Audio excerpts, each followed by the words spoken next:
Alright, there we go. Sorry that took so long for anybody waiting. The issue, besides the fact that there was somebody creeping around in the guest room for no real reason other than the fact that, well, they wanted to, because it was fun, and, you know, apparently there's nothing else to do in our house? Question mark? Aside from that, I did get the audio fixed. It was kind of a dumb thing that was causing the issues, and I'm actually going to be quiet for a second while I load up my Twitch page and make sure on the other end that it is 100% working, because I was having that issue for a couple nights in a row. So if you hear an echo for a split second, that's probably what it is. Oh, and if you hear random coughing in the background, that's just somebody desperate for attention.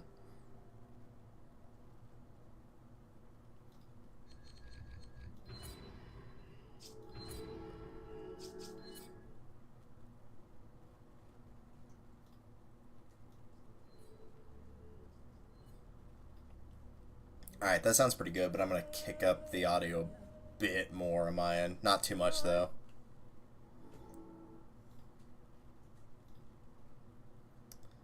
Let's see. And it should be completely quiet now because I clicked out of the window. For whatever reason, it doesn't like me doing that. Still pretending to die out there. Again, I could not be that lucky, so there's no way he actually is. We'll try like that, and if that's... I didn't change it much, so hopefully it won't be that big of a deal. Should probably just keep that tab open and just keep checking it. Until I tune it to how I like.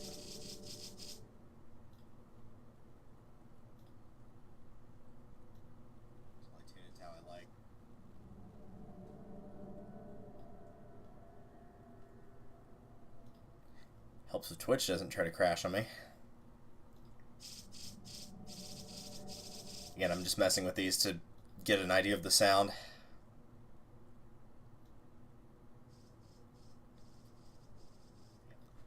Alright. I think I know exactly where I want to mess with it one more time and then we'll be good. Filters. Kick that up to like... Sure you can. It's not that hard. Just put in a number.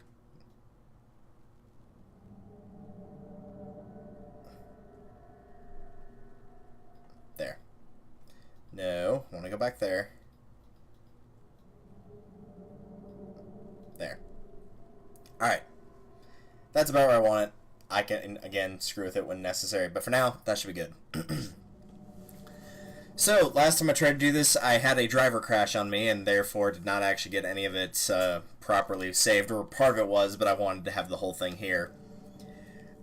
Now that we have completed the main story mode in the game, because for those of you that missed it last time, it is up on YouTube, the entire thing now. This was a blank file, and we did go through on veteran difficulty, which should be under options. No, not options. Records. There we go. Completed on veteran. Had to go back and get that S rank because I had an A in that, but everything else was an S rank. So before going back to complete it on amateur, normal, and professional, probably not in that order, but we'll be doing it in all the modes. Namely because I want to get S in everything since it is 100% run, and also because that's a good way to pick up money for getting the infinite ammo for everything else. While we do that, one of the things you'll also need in order to get infinite ammo weapons, besides money to be able to buy every upgrade, you'll also need to be able to purchase those items with the points you have.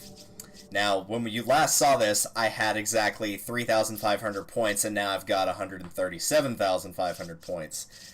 This has come predominantly from, and I've not bought anything new since then, this has come predominantly from playing Mercenaries Mode, because this is a very good way to get your point value up high and get it up quickly. The number one reason that this is obtained is because you can get a rank that gives you 5,000 points each time that you succeed in getting it, whereas in professional mode, I believe 2,500 is what you get for an S rank there. So if you really know what you're doing in Mercenaries Mode, you could just play an easy stage over and over and be getting, you know, twice the points, and with really a lot less effort overall. Plus, the Mercenaries is more about the fighting style thing, so if you like the end of 1-1, the whole take down certain enemies, or take down a certain amount of enemies and just try to stay alive inside the time limit, this is the mode for you. So we're going to start by playing with solo. As you can see, I've unlocked all the characters. Again, that was due to the issue of the driver crashing, which was a bit annoying. And you'll have the options of solo, duo, and on PC mode you'll have no mercy. I'm not going to go over no mercy, but I will go over duo as well as solo. So you've got 3, 4, 5, 6, 7, 8 stages to choose from and 10 different characters to choose from. I am going to go back and play the first 2 stages. You can see I already did finish them. But whenever you start out, you will only have Public Assembly, and you will only have BSAA Chris and BSAA Sheva. Beating later stages will unlock these later characters. I'm actually going to pull up that information right now. What gets, which stage gives which character, and how many points you need for getting certain ranks.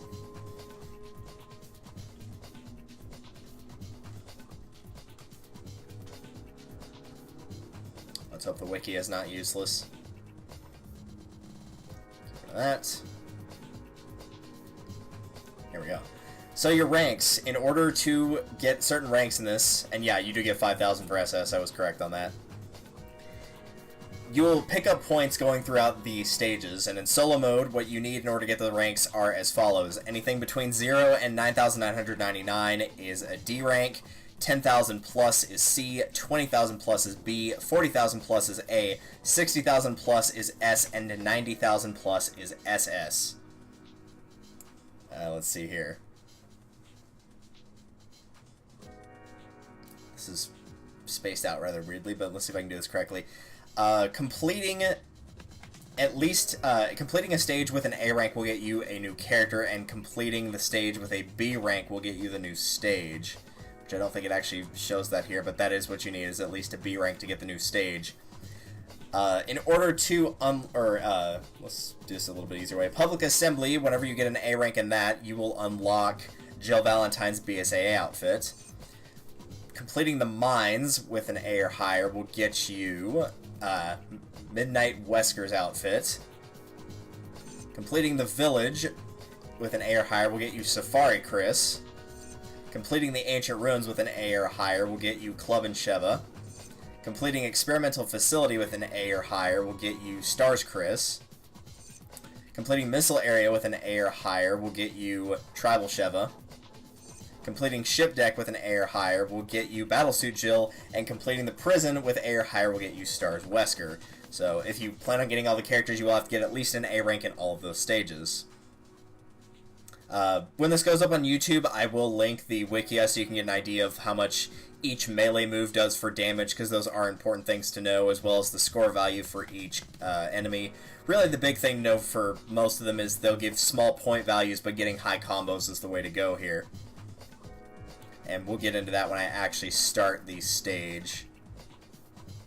See if there's anything really important I need to mention here. Not in particular. Doesn't look like it. Alright. So with that being said, let's go ahead and start at the beginning. I'm just going to play from left to right every single stage. So let's start with BSAA Chris, who comes with default pistol, default shotgun, ammo for both, a grenade, and a first aid spray.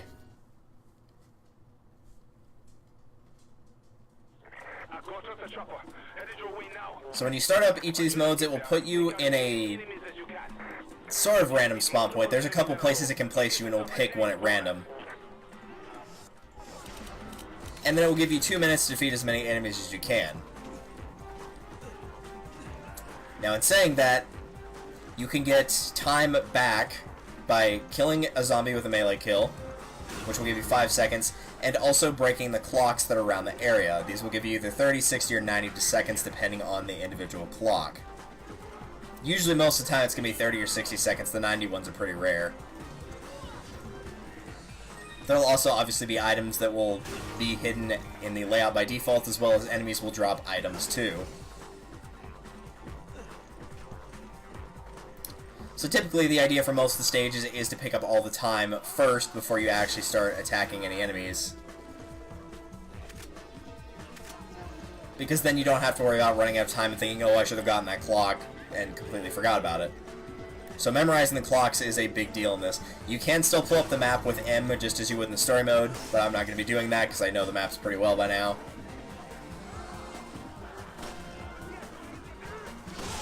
Yeah, I didn't think he was gonna let me get away with that.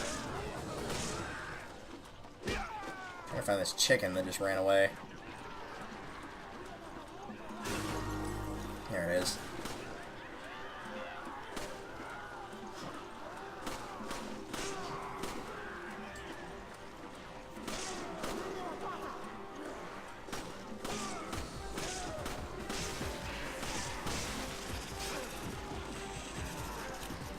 Alright, fine, we'll just do this.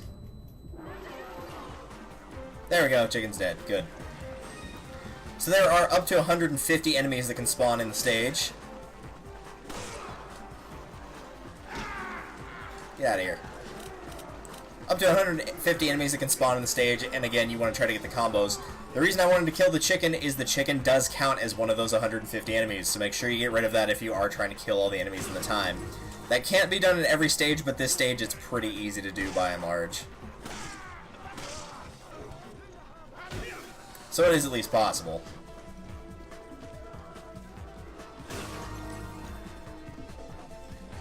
The game is smart enough to only drop the ammo types that you need for your weapons, so you will only be seeing me get pistol and shotgun ammo. However, should you choose to do so, and you will want to do this on a couple of loadouts, if you want to discard a gun that you don't like, for example the default pistol, the game will stop giving you that pistol ammo. You will only be getting, in my case, shotgun ammo from this point onward.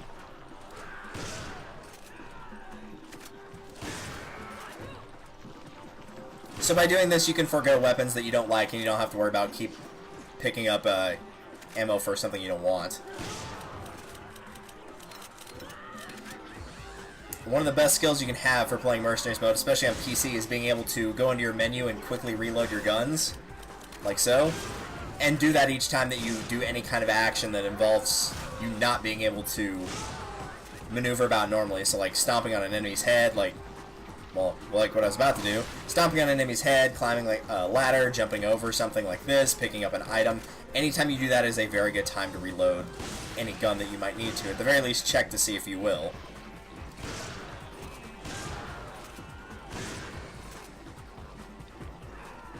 It's also a good time to activate any kind of healing item that you want to use. And really the big thing to note for the healing items in particular of which one to use is just make sure that you be careful when using the egg, because the egg does take time to actually, you know, tap against your character and heal. So that may end up screwing you if you're not careful. When playing this in solo mode, your health functions slightly differently than it does in the story mode, because again, it's not co-op. There we go. If you get sent into dying status in solo, you will have to mash the partner button in order to get your health back up to the minimal of the dying status.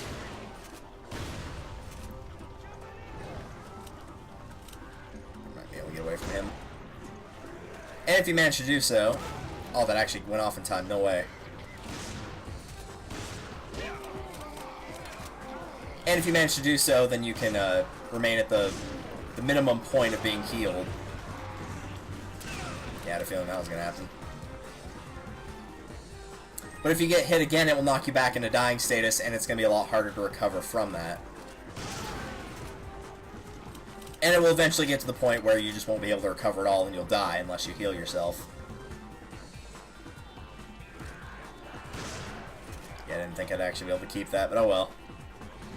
In addition, these are also around the stages. In combo time, they're usually in some sort of safe or chest or anything like that. Whenever you get these, it will be able to increase your combo score while the thing is active. And it'll only be active for a certain amount of time. It's not like the combos where you have to keep it alive. Eventually, it will just go away on its own. You get about 10 seconds to complete a combo before it runs out to get to the next one in order to chain it.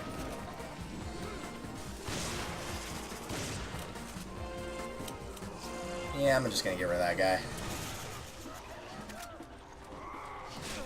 That wasn't very nice.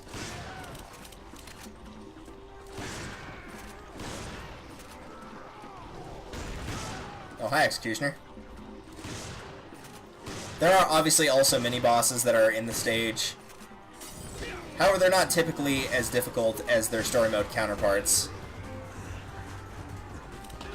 In case the Executioner, he does not take as much damage, but he will still knock you into dying mode instantly if he hits you with his axe. Mini-bosses will typically drop some sort of healing item, either a first aid spray or green herb. But it will be a guaranteed drop if you can kill them, provided it doesn't, like, you know, go off the stage or something. And that's pretty much the long and short of it. So really, the best strategy is to take all the clocks out first, keep your combo up high, use melee kills when you can, reload when you're in animations where you can't do anything else in order to save on time for natural reloading, which is quite a pain in the PC version. And keep in mind that if a person has the same gun as another loadout, it may not be built the same way, because the upgrades that are actually put into it are not random, but they're just like, I'll explain. Some things will not be upgraded as well as others will be. So if, like, this shotgun came up again, it might have, like, worse clip size, but it might have better damage on it.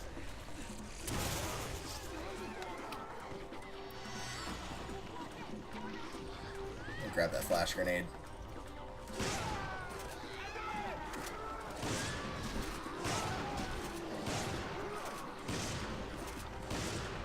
Yeah, for some reason 4 shotgun blasts was not enough to get him there, so I might be in trouble.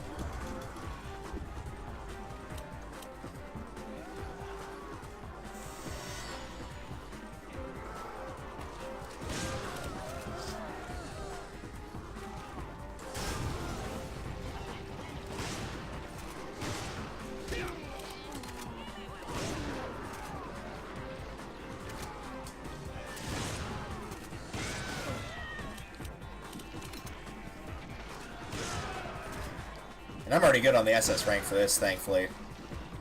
But going into individual strategies for characters, and again, this will vary by the stage. For Chris, in this stage, I would say just get rid of the pistol, like, honestly do. Just go with close range hits from the shotgun, try to make them one-shots. Typically, that's going to be your best strategy. Go for the combo time if you need to. You probably won't. Really, the only thing that might screw you up would be, obviously, the Executioner. And a little bit with the Cephalos, but as long as you keep flash grenades on you, those 2 that are in that building that I picked them up in are always there. So you have at least 2 to be able to deal with things that get in your way, much like that. And just knock them out that way.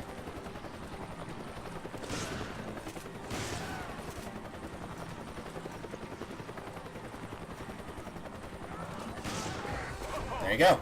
Done. 107,930.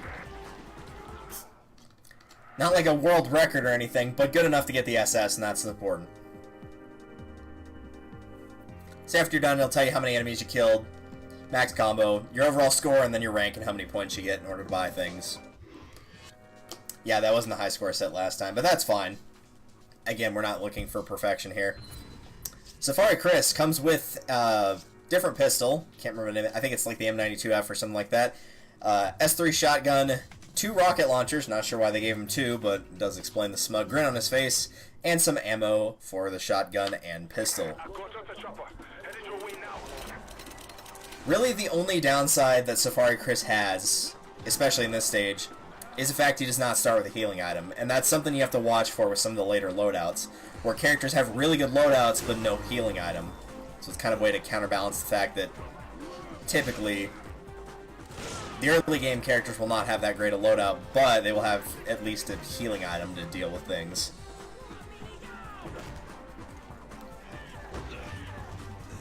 With this first stage, honestly, you probably, by and large, could get away with throwing the shotgun away if you really want to. If you're not big on the shotguns, you can just get rid of them. The rocket launchers, in this case, just save them for the executioners. It's as simple as that. Don't bother using them on anything else. And of course, once the rocket launchers are used up, then you'll have a little bit more room in your inventory as well. Really, the big point for Safari Chris is his actual pistol that he starts with, because in using the pistol and then following it up with the straight, which is when you get him with headshot, it will do just enough damage to knock them out and get the 5-second bonus. So you can chain this together and get insane scores as a result. Wesker also has a move like this that we'll see later, but it does close to like 3,000 damage with this melee move, so it's even stronger.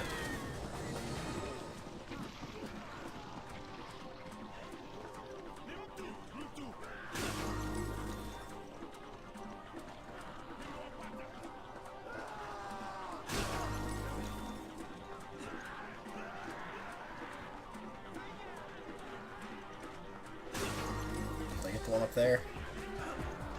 Yeah, I got the one up there. Alright, cool. So basically 6 minutes.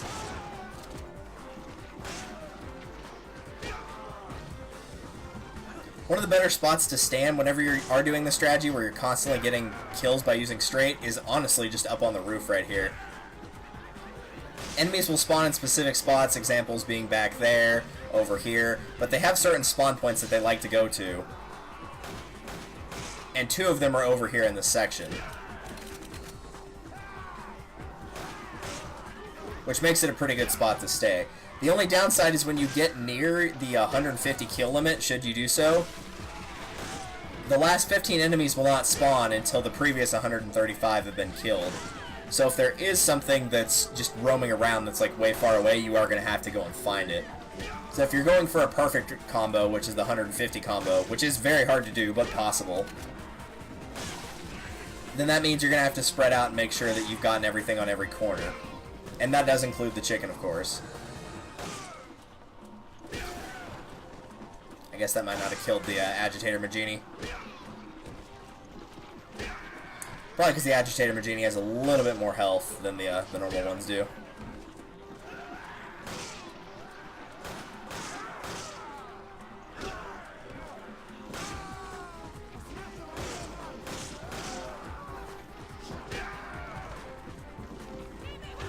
You also notice that even if you just get the punch and the stomp, it will still be enough to knock them out, so...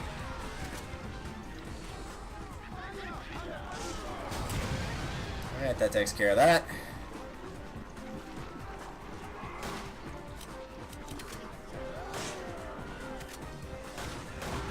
Nope, he got too distracted picking things up and then got grabbed. Alright, fine.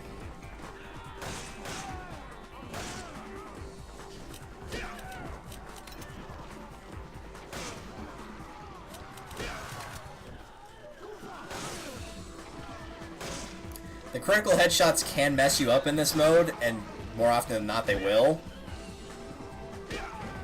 And the main reason for that being is one of 2 things. One, you'll try to go for a melee kill and then you won't be able to get it because you got critical headshot instead.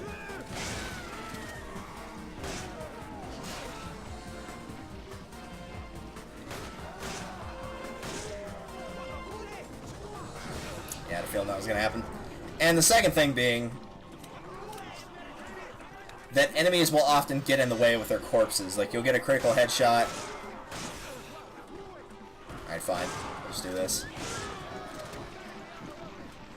You'll get a critical headshot, it will knock an enemy out, they'll fall to the ground, and then all of a sudden you'll find that you're trying to run away from a group of enemies that were on the other side of you. And lo and behold, you can't because the enemy's body's in the way and it's not fully dissolved. So that will often be an issue. Trust me, it will come up a lot. The more you play Mercenaries, the more often it will appear, obviously, but it gets to be quite a pain. Yeah, I'm going to go ahead and get rid of this. I'm going to stick to strictly pistol here.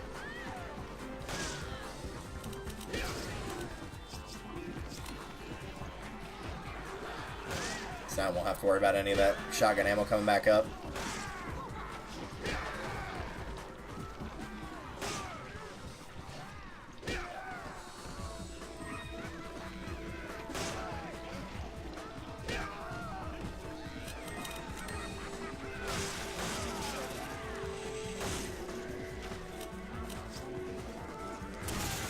And one of the other advantages, I don't think I've talked about it, of using Safari Chris is that because he has sunglasses on... Oh my gosh, get out of here.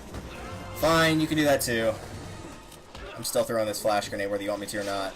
I'm still throwing it whether you want me to or not. Is that he will not get stunned by flashbangs. He won't take the penalty of having the bright light smash into his face. Apparently sunglasses are enough to just block that completely.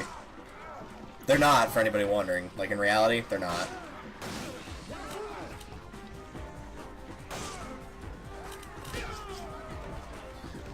See, that's an example of taking advantage right there.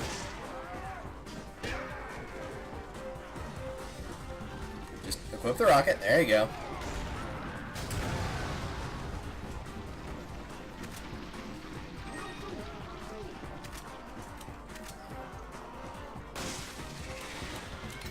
Okay, I'll put those there.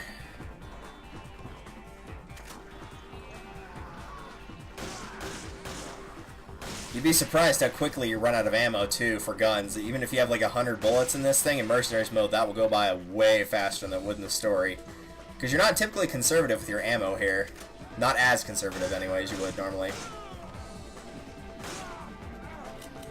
Which is why you'll be using ammo to, like, for example, open, like, the crates and whatnot. You'll use it for that.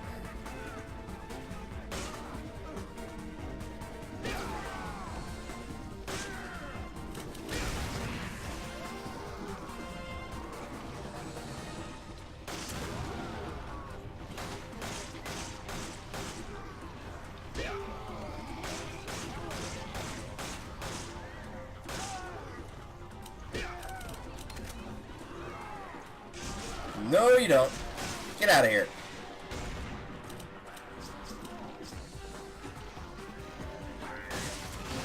Yeah, see right there, that was an example of me not supposed to be able to get hit, but because they did the whole chicken with the head cut off thing. Much like they did right there. That's exactly what happened anyway. Of course, I hit the wrong one. Of course, he just got in the way. Get out of here.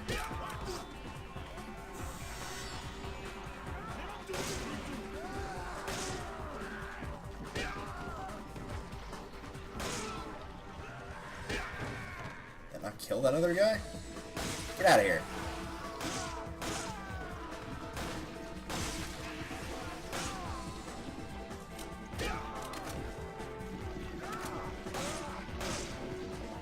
And don't be afraid to just, like, take a, basically, hip fire shot if you need to in order to stop an enemy from damaging you. That's one of those things you kind of just have to make a judgment call on if it's worse to take the hit or if it's worse to, like, lose the combo. Because sometimes it will be worse to lose the combo than actually take the hit. If you've got, like, 3 healing items and, you know, you don't really care about taking damage or randomly getting knocked to the ground like that, and then getting hit again before you can do anything, then you might just say, alright, screw it, I'm going to take the hit anyway.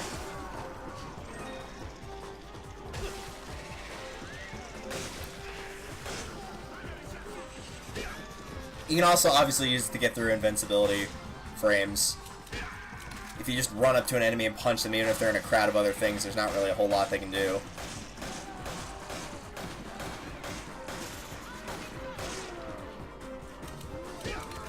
At this point, with the 30 combo that we're about to get, we're pretty much good on points.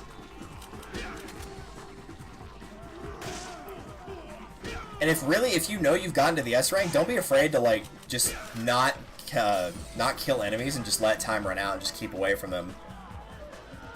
That particularly holds true in later stages. Alright, that's enough of that. You don't need to keep...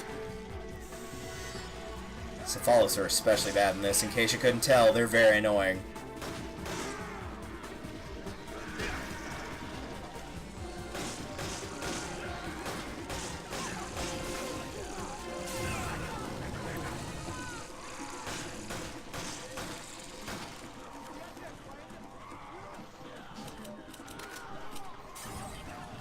You know what? Why not?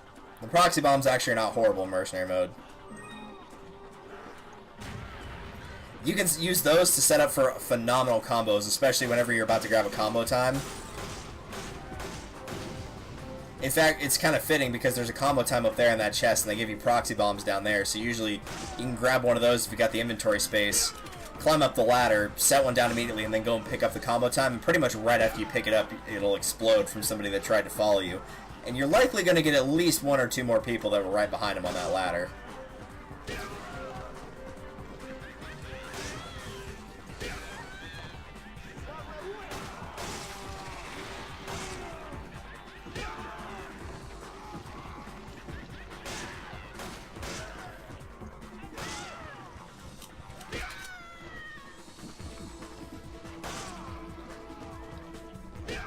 You think these fire guys would be more of a pain, but more often than not, they end up helping you.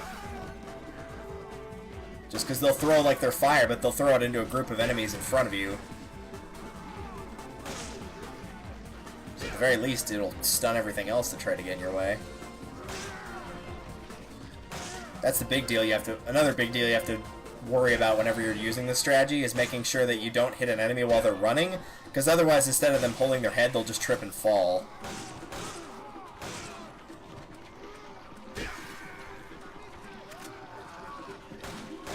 If they trip and fall, then you're just setting out for a stomp instead of what you're actually trying to get.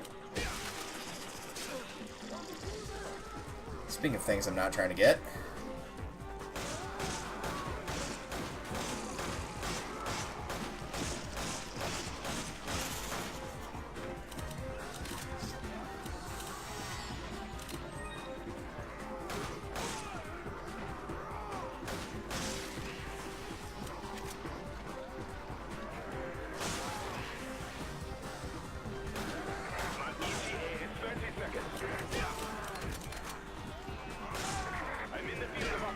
There's also kind of a funny thing you can do. You can juggle Josh's voice line here, basically him saying he's got 30 seconds before he's going to come pick you up. But you'll notice that if you actually do manage to get like a lot of people close together, you can increase and even extend the time rather than just keeping it level. Like I'm doing right there, where it was getting like around 30 seconds, then it was getting up to like 31, 32.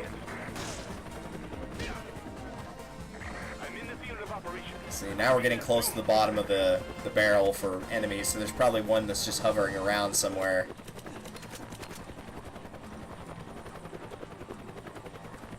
Sometimes a woman in that house. Did I grab the clock in here? I'm pretty sure I did, but I could be wrong. No, I did not. Alright. That's alright. That's kind of why I hit the clock.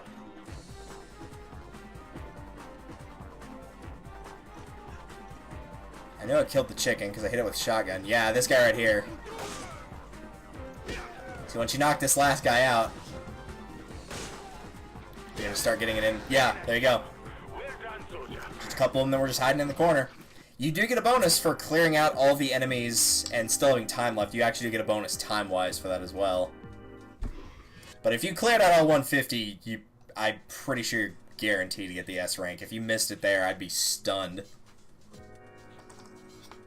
And even then, I didn't do as good a job there as I did on the actual run-through of Safari Chris.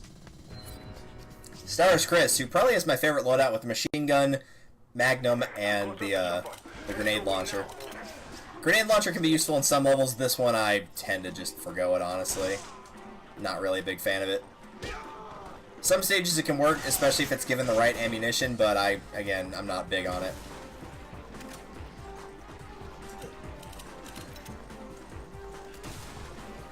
No, don't reload. There you go. The big and most obvious thing here is pretty much just saving your Magnum bullets for either the Cephalos or for the Executioner. I know that chicken went back here.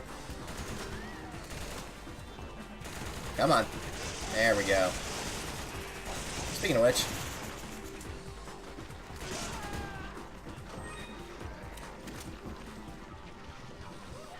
But because the Cephalos take so much HP and waste your bullets, basically, that's what they're there for, is to be a bullet sponge. That's why you want to save the Magnum shots for it. And thankfully, unlike the normal story mode, the game's pretty decent about giving you Magnum ammo, at least compared to how it would be in story mode. So you'll have enough freedom to be able to use it relatively often. Without worrying like, oh, I'm not going to get any more Magnum ammo for the rest of the stage. You probably will.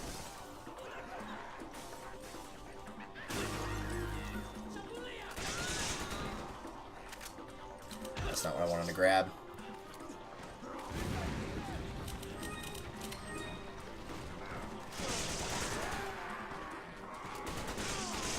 Keep in mind, though, this is another character of another example of a character, rather, with a good loadout that does not have any healing items to start out with, so watch out for that.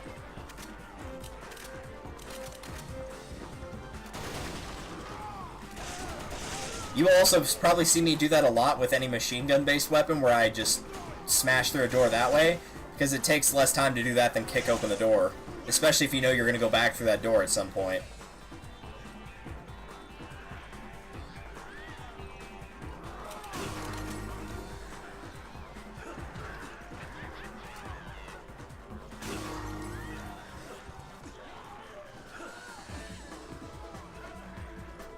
I grab this one back here? No, I don't think I did. No, I didn't. The upside, too, from playing this enough is you can kind of make a pretty good estimation after you've gotten most of the clocks if you've gotten them all or not.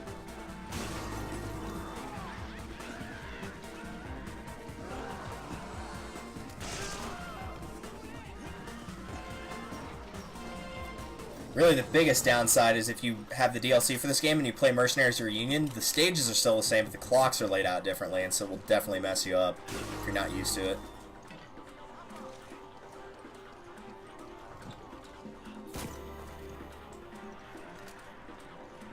Come on down.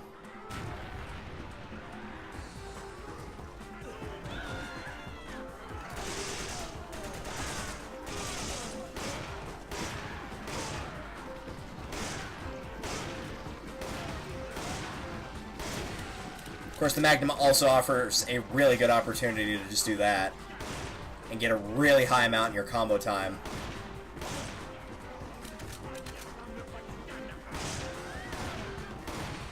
By just, you know, using Magnum shots to one-shot everything, basically. Particularly on PC, it's easy to get those kills with the Magnum. So you just line up like 7 or 8 people just straight in a row and just get them that way. There's the Executioner. And there we go, 4 Magnum shots to the head and he's down.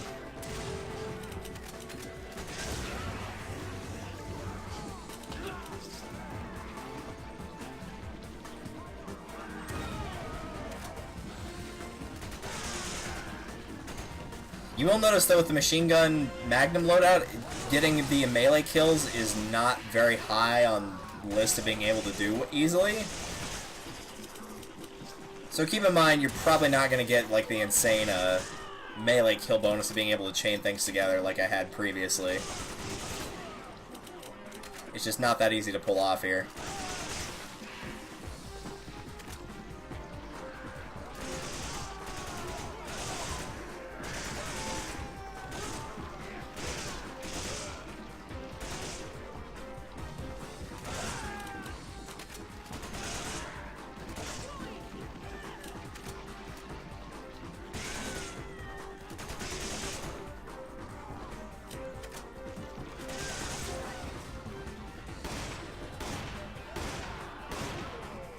Yep, 4 shots with the Magnum. That's all it takes to get rid of him. Sweet. And pause real quick and check something. Alright, just making sure.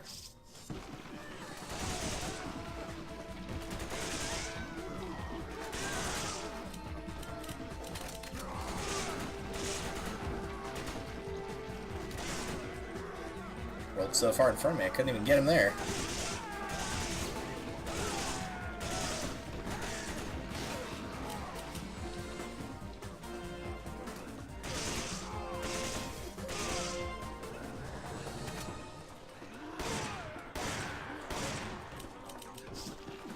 That. This is what I wanted.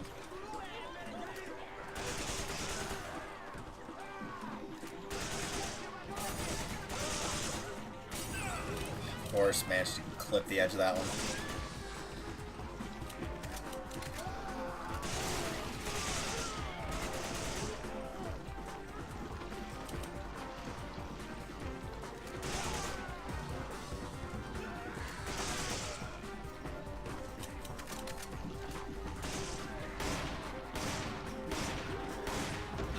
Oh, of course. Come on. Really? Get out of here. I knew I only needed 1 shot left to get him out.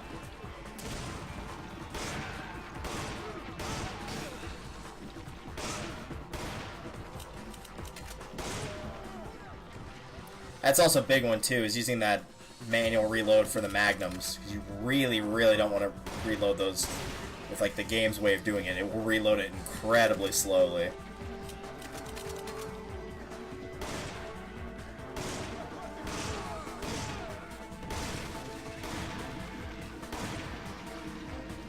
Now we're at a point where I don't think any more Executioners appear, so I can kind of just, you know, use the Magnum like crazy pretty much, especially since there's all this ammo for it just lying around.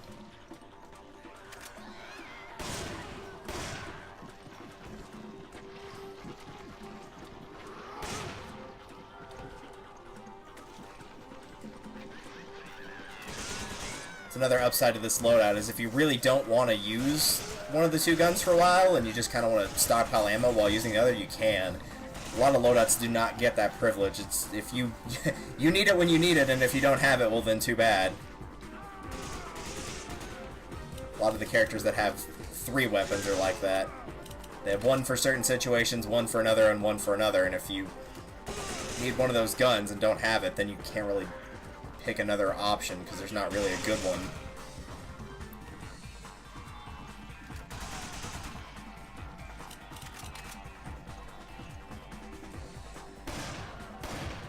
He got out of the way.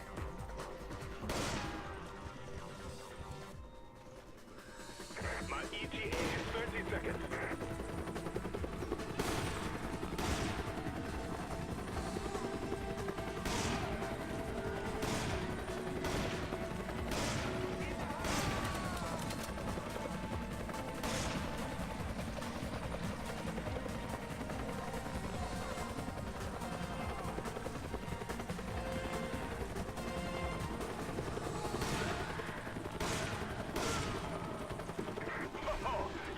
Yeah, it's probably like in the 110, 120 mark for kills-ish.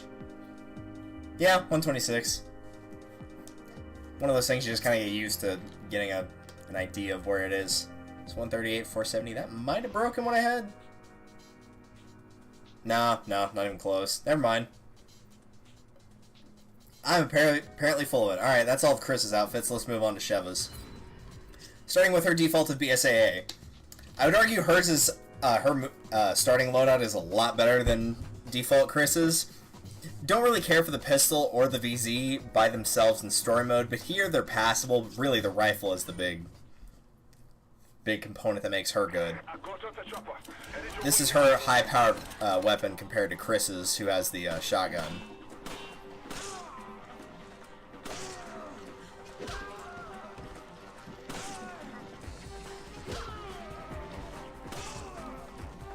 As you can see, it's still not strong enough to where you can do a headshot and a head attack, which in her case is the roundhouse. But if you fire a shot at their chest and then their head and do the roundhouse, then you'll be able to do it. It's a little bit more work, and by and large doesn't pay off as much because it takes that extra bullet and that extra time. But it's still a feasible strategy, just probably not the best one, unless you're just really low on all the other types of ammo. Nice. Sheva's big advantage is, at least she seems to, I'm not 100% sure about it, but she seems to run slightly faster than Chris does, and then her, because she's left-handed, she fires over her left shoulder rather than her right. So, if you prefer that perspective, it does give you an advantage there.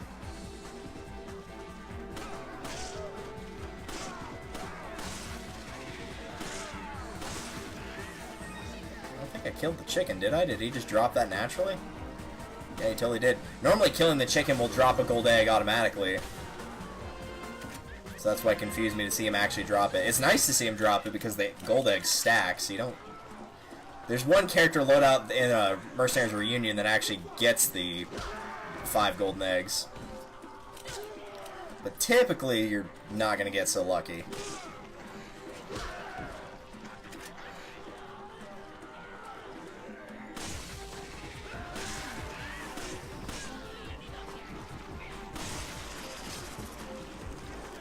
Here's where the VZ comes in handy, is primarily dealing with these.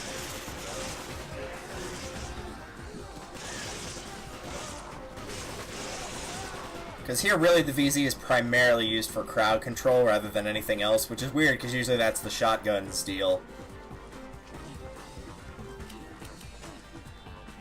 But I have tried it and had it be successful. One thing you can honestly do in this is throw away her machine gun, throw away her pistol, and literally just use the rifle. It can work if it's done correctly. It's a little tough to execute, but if done correctly, it can pay off very majorly.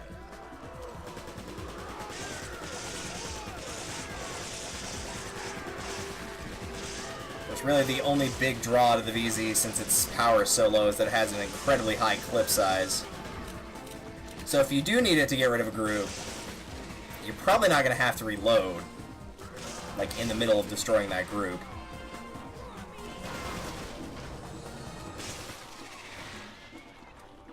No thanks, I just came in here for these. Don't need a hug. Moving on. I still got one more clock in here that I didn't get. I'm bad about remembering to pick this one up for whatever reason. This one loadout, it also wouldn't hurt to have grenades on, because while she does have a high-powered weapon and a rifle, she doesn't have anything that's a little bit closer range or mid-range. So you might want to consider grabbing grenades just for that.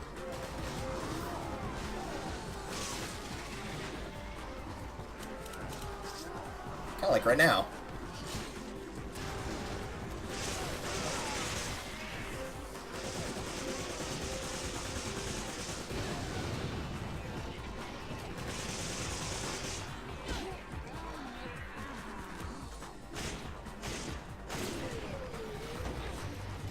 I got the executioner out, that's the important thing.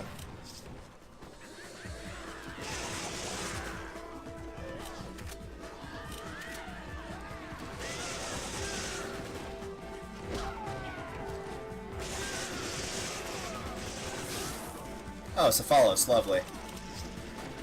Let's just get rid of that.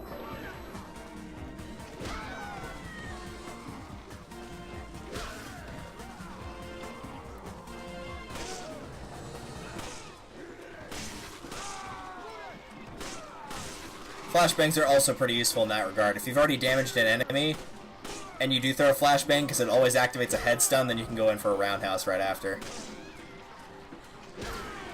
The roundhouse also manages to occasionally hit enemies that are still on the ground, which Chris's straight would not be able to do ever. So it does have that going for it.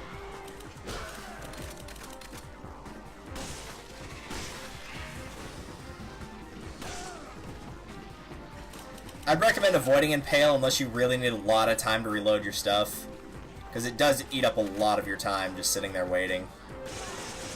That was not the weapon I meant to pull out. There we go.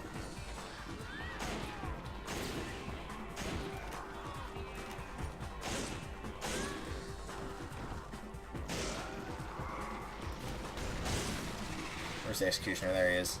See him. Come on out. Don't be shy.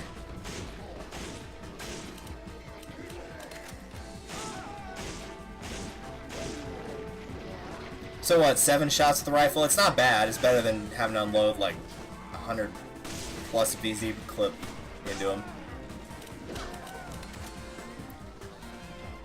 And as far as high-powered weapons go, that's really the best you're going to be able to do on this stage for Sheva.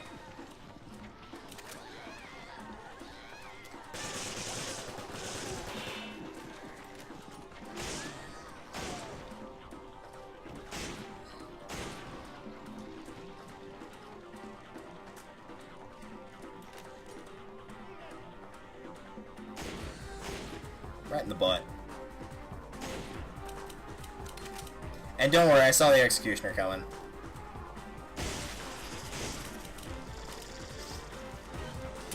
There's the 50.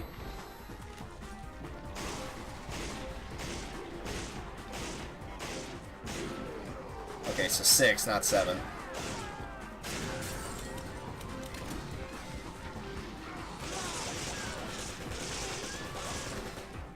I feel like the VZ might have a slight advantage over the pistol here, just because you can kind of spray and pray in this mode. Because again, accuracy is not going to matter in this mode, at least in terms of like your raw score.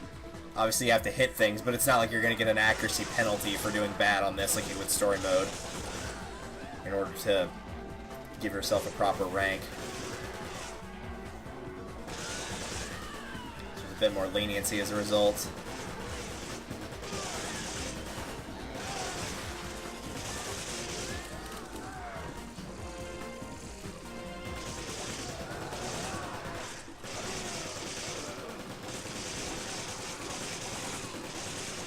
You also kind of just tap to the side like that too if an enemy's sneaking up on you while you're trying to get rid of something bigger.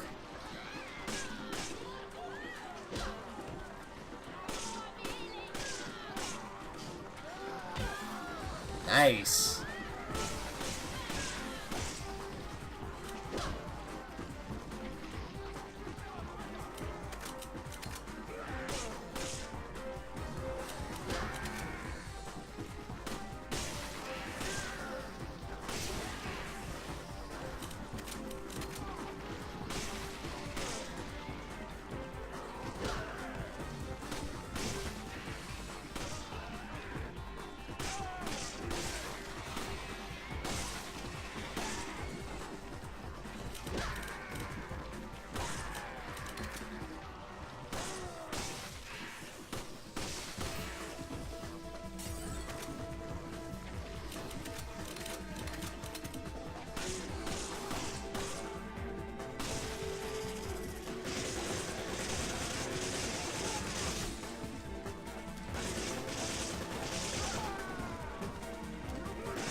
Way to just walk into that, dude.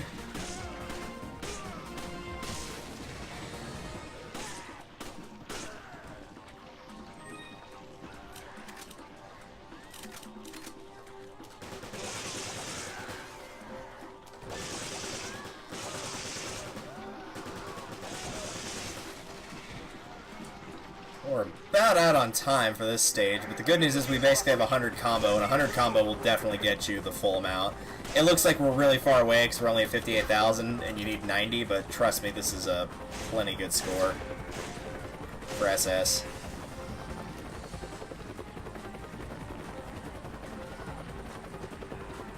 Here, I was supposed to say, I knew I saw somebody run off camera there.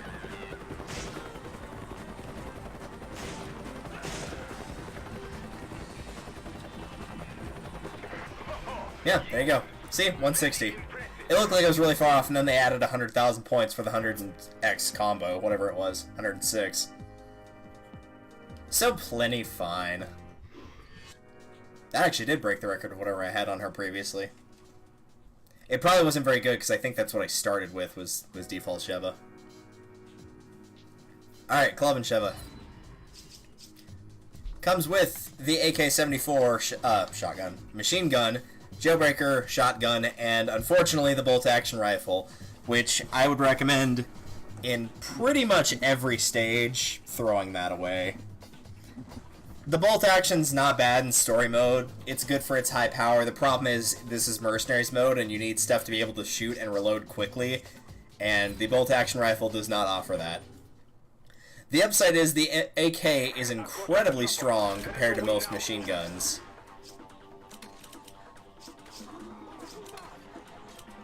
Wow, way to miss a non-moving target, dude. And because the AK is incredibly strong, I'm going to get rid of that. Because the AK is incredibly strong, you can get enemies out very, very quickly with it. That being said, the jailbreaker is kind of the opposite of that. It's not particularly strong. You have to get pretty close up in their face in order to actually kill somebody with it in one shot. Haven't done this in a while. That looked like more she just cut him like around where his lips were, but okay.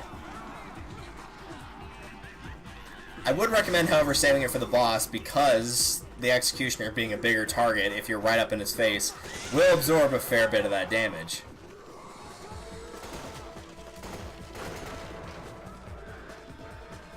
That being said, this is definitely one of the characters, at least in this stage, it will be entirely feasible to eliminate all their guns except for the machine gun and just go with that.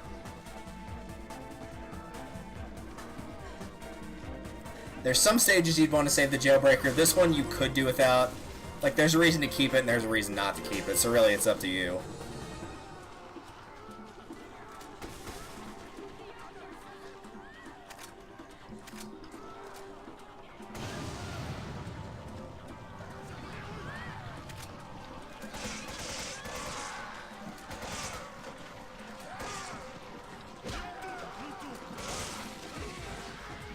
Where's that chicken?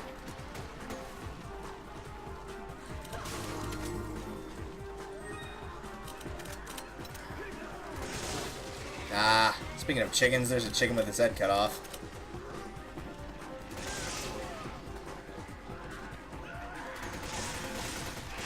Okay, I think I've gone everywhere except that top section.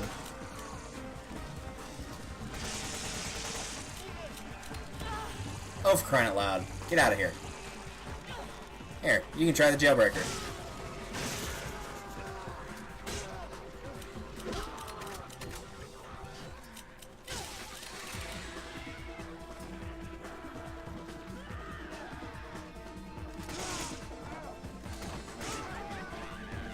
I'll just swing by over here and see if I got it. No, I did not. Alright, good.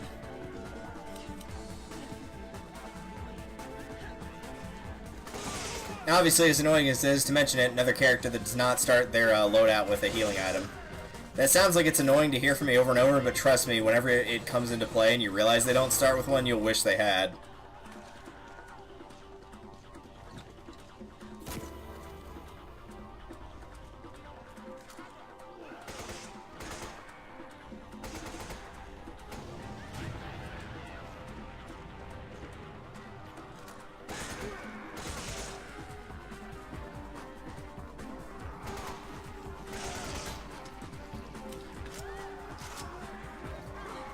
I'll throw that.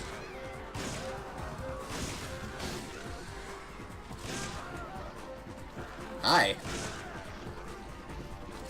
Oh, hi.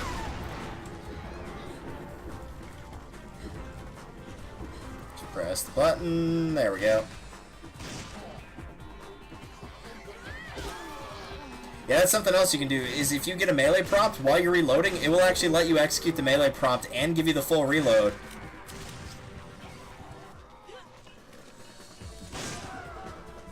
Meaning you basically take no penalty. It's kind of dumb that it works, but it does work.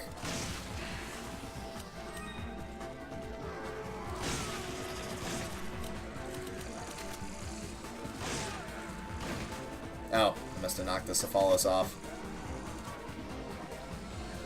Take the proxy bomb, I guess.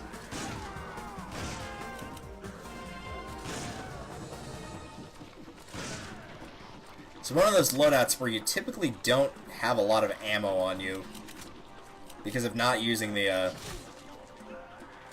out of here. Because of not using the bolt-action rifle, probably. But it takes, you know, a fair bit of machine gun shells. They don't seem to drop it that often in order to get a kill. Not like an insane amount, but, you know, some. But they don't drop it a lot. And then the shotgun, of course, almost always takes more than one shot unless you're right up next to them.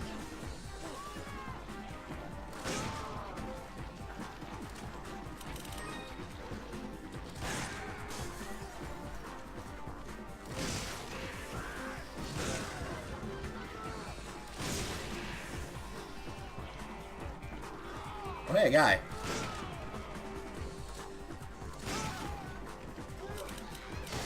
Yeah, there's no getting away from that.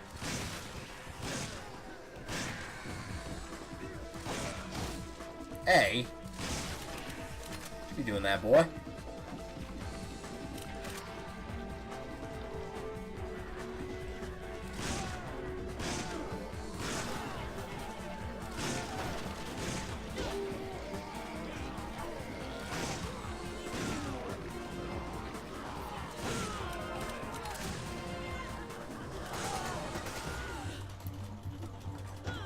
Get out of here.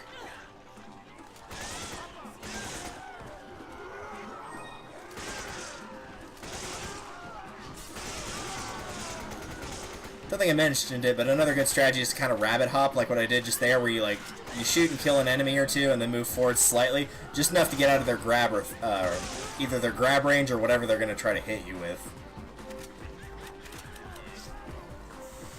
You'd be surprised how often that works.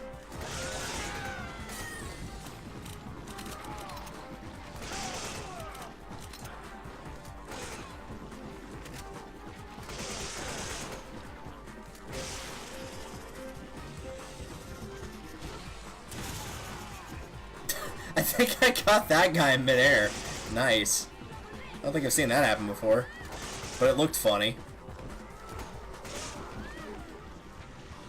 Stabby, stabby.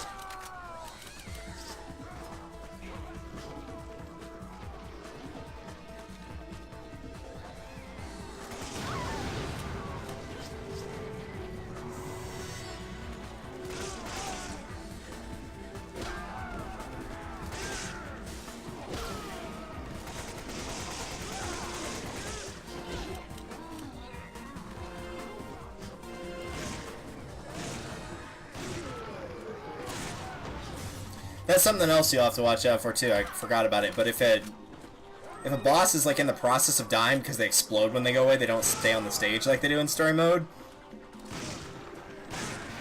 Should that happen and you shoot them again, they'll just explode instantly. So if you fire twice to like get something, it might end up making the boss explode and damaging you.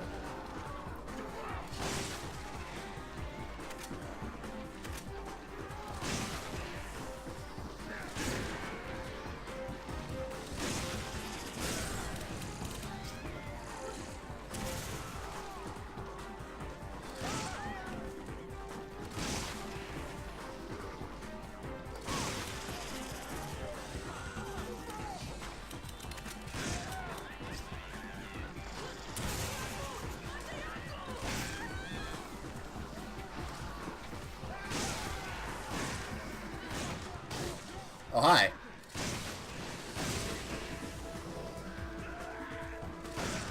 think we're good on points for this.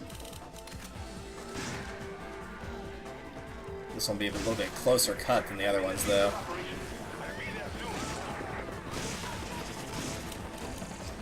Oh, flash grenade, but I can do that.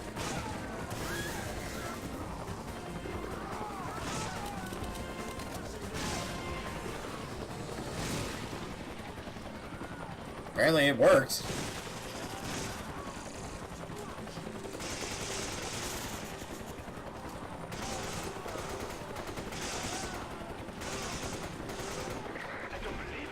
No, that actually was not too bad.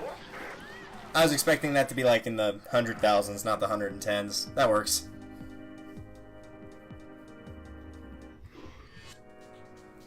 Clubbin Sheva's always been one of those awkward characters where it's really hard to tell if she's going to be good or bad on a stage. And lastly, for the Shevas, we have Tribal Sheva, which comes with a bow and arrow, flash grenades, incendiary grenades, a grenade launcher, and a first aid spray. No doubt it is the weirdest outfit, or not outfit, but I guess technically outfit works here.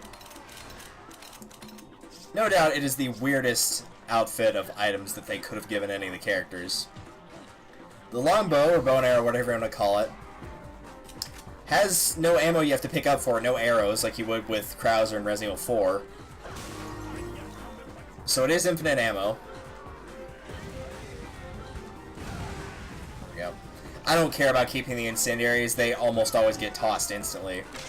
But the upside of the bow and arrow is, at least for normal enemies, it will one-shot kill them. And for Cephalos, it'll knock them out in, like, I think 2, maybe 3 hits, but I'm pretty sure it's only 2. So it is at least a strong weapon that they give you. That being said, if you find a hand grenade, or if you find a flash grenade especially, hang on to it.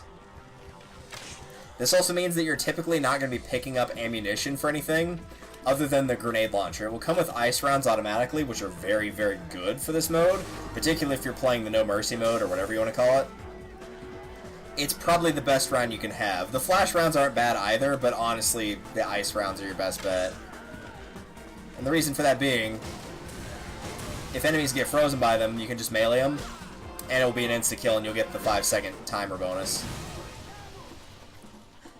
So if you have a wide array where you can do a roundhouse like that, there's 15 seconds on the clock.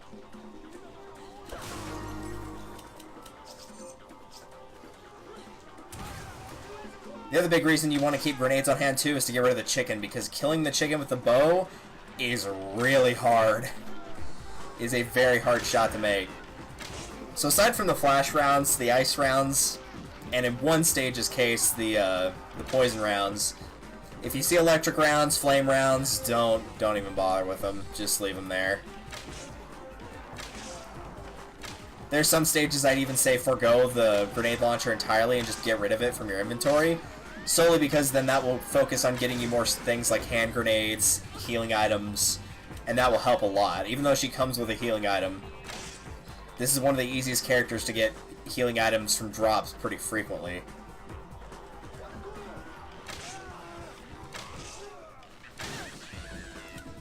Also, getting used to the bow's trajectory helps a lot because it does have drop-off.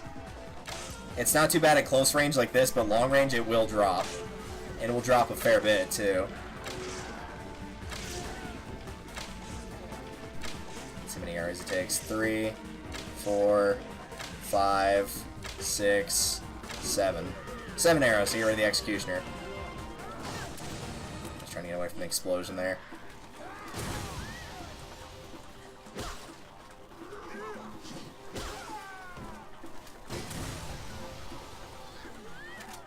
Pick those up.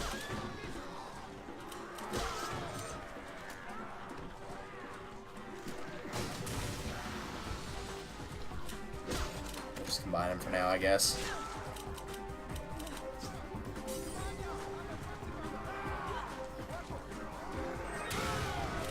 There we go, that works.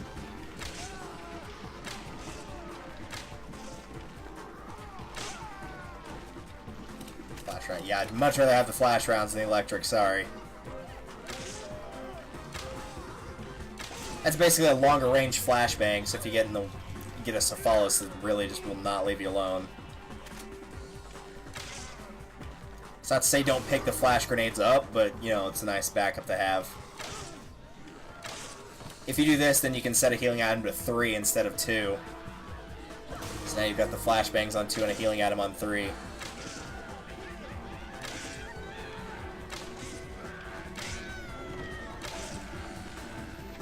I'm gonna away from that executioner now.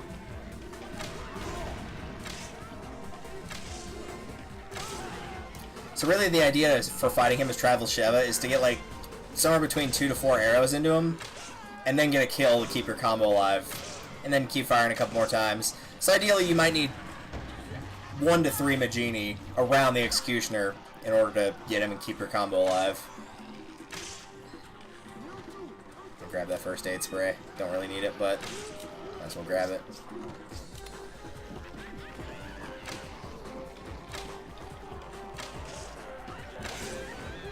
Thanks for getting in the way of that shot. Appreciate it.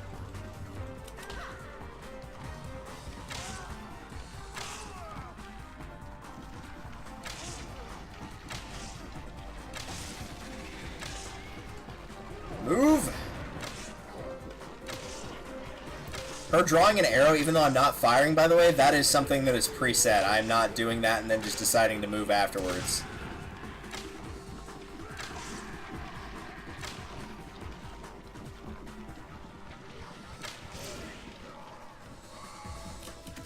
Flash rounds. Grenade launcher can only hold 12 of any type of ammo. I know I didn't use it in the story mode a lot, but that is the max amount it can hold at any given time is 12 rounds. No, I'm not going to be able to keep that. Which is fine, because 82 is probably enough to get to SS. Yep, there it is right there.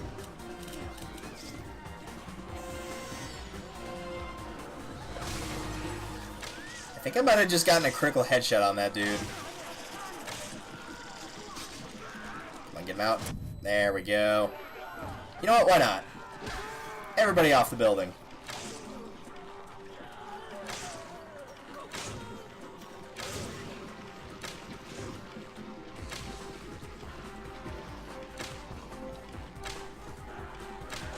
He's moving around so much. Jeez. Oh, hi. Tribal Sheva is honestly not bad in this stage, but in some stages she will be the hardest character to get SS for.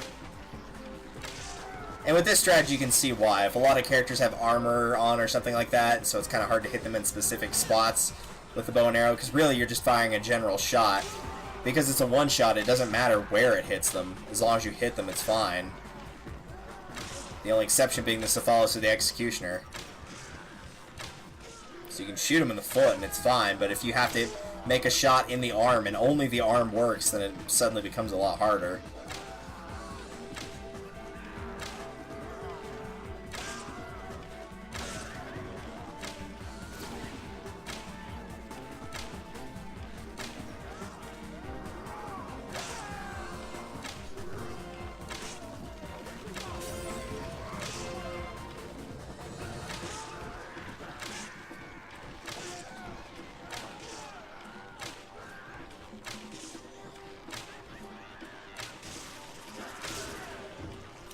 Oh, it's turning into Cephalus.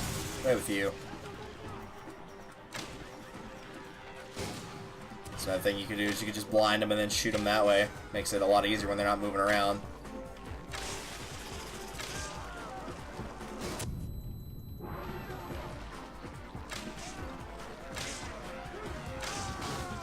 Oh, didn't see that third one there.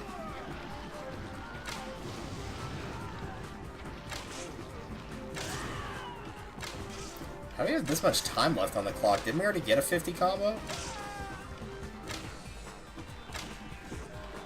I think I just saw the Executioner over there. He's not in bounds though. Not right now.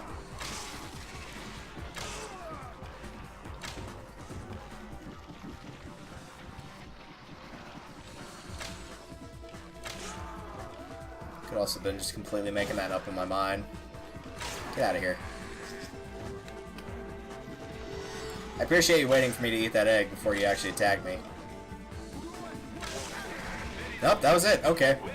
I don't know what I saw in the background. It looked like the Executioner's axe, but I guess it wasn't. But yeah, there you go. Full 150 right there. Did not expect to do that with Tribal Sheva on any stage, mind you. Not sure how it happens so easily either. Like, I know I got kills from the nitrogen rounds to get the combo, or to get the time bonus, but it wasn't that much of a difference, was it? Well, if you say so. So moving on to Jill. BSAA Jill comes with a specific pistol that is not anywhere else in the game, machine gun, and flash grenades, along with a healing item and some ammo for each. This is another one of those characters that, depending on the stage, it could be the easiest character to SS or the hardest character to SS, and unfortunately it's usually the hardest character to SS with, which is a shame because I really like Jill Valentine, but, you know, what are you going to do? Her special pistol of choice is the PX4. It is a handgun that specializes in getting critical headshots. It will get it about 66% of the time, if I remember correctly. As you can clearly see. So it will come up a lot. So as a result, you're not going to be able to do the whole trick with a roundhouse kick in order to get combo time as easily. Or in her case, a high kick. And this means that typically what you're going to be relying on is the combo time. Because if you can get combo time and get a bunch of kills like that all in a row... Let's do this. But if you can do that, you would get a ton of points from the combo time. And I don't typically like using the combo time. I'm sure that a lot of, like, the really good records probably utilize it very well. I try to play without it, which is probably not the best idea in the world, but most of the stages you can complete without using combo time and still get the SS rank. Not all, but some.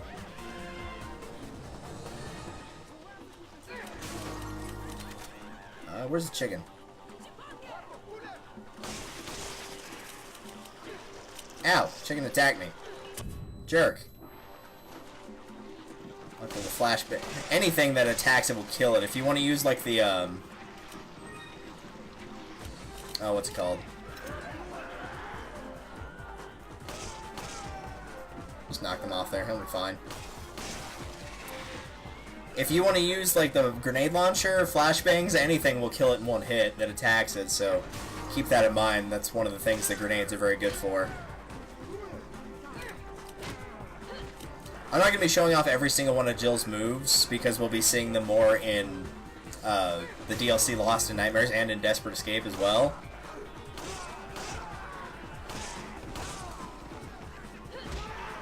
But I'll show off a couple.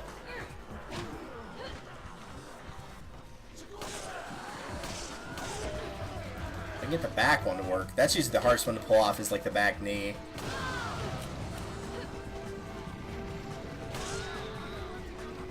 Head grab. There we go.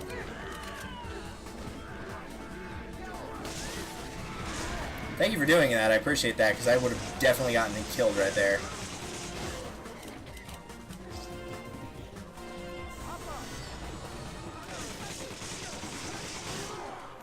The pistol, while good, is not as good as my HNK is. It's like, it's better for the boss enemies, but it's still not great. It's just gonna have a faster rate of fire, that's all. This is, again, more of a crowd clearing thing more so than anything else.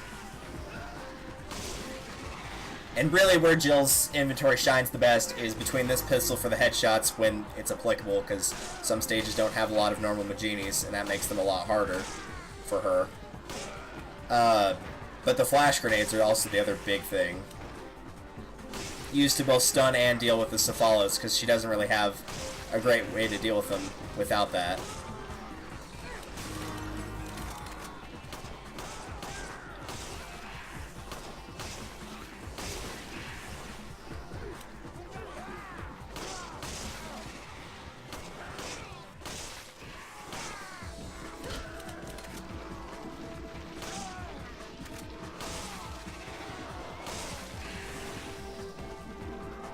Did I already go in here? I don't remember. When in doubt, no.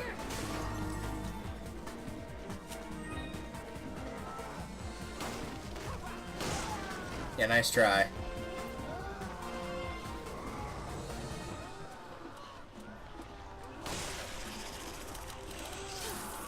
Nope, that's gonna be equipped whether you want to or not, buddy.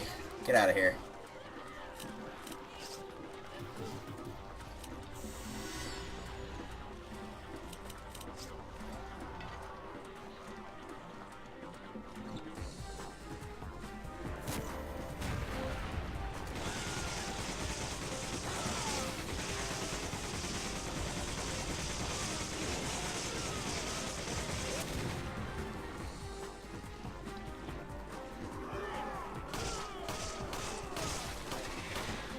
Get out of here. Freaking corpse got in the way.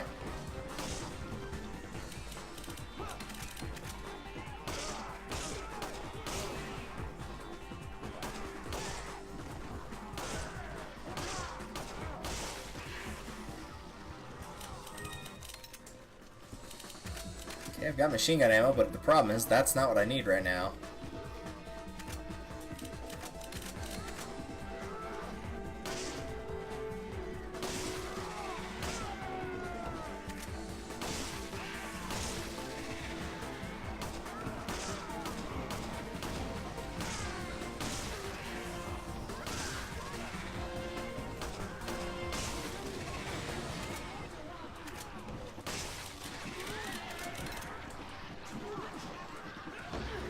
Oh, come on. Get out of here.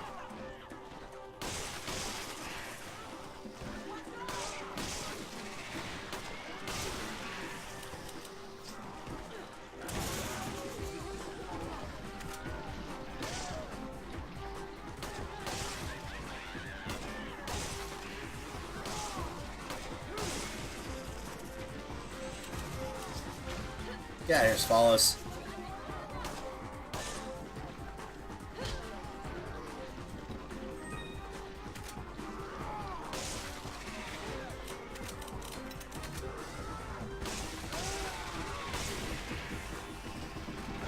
Ah, I thought he was going to do the regular swing, and he didn't.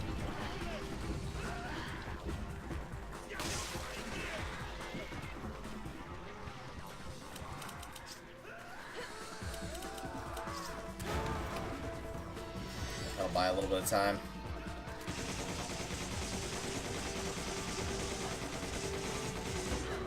Yeah, I took a gamble there, and unfortunately it did not pay off.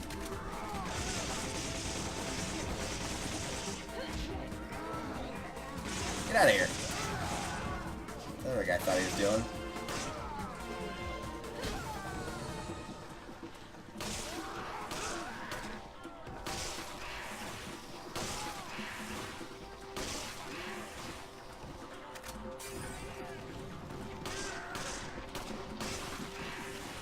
I might have to go to that other combo time because I'm running a little bit low on time here.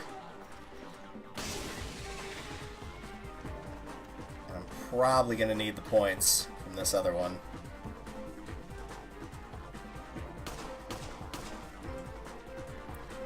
Keep alive what I have now.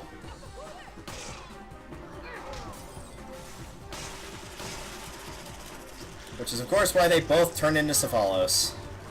Because that would be helpful. Alright, well, we're getting at least a 2 combo.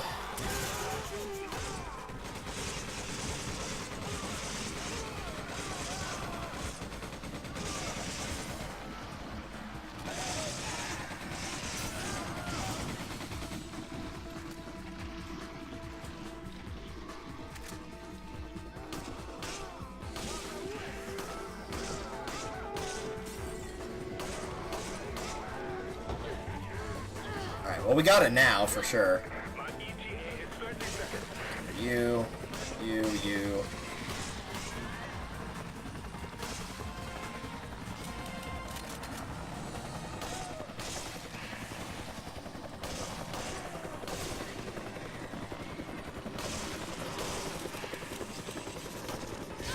Yeah, I knew it wasn't going to let me equip that in time. Come on, give it to me. There we go. Away with you.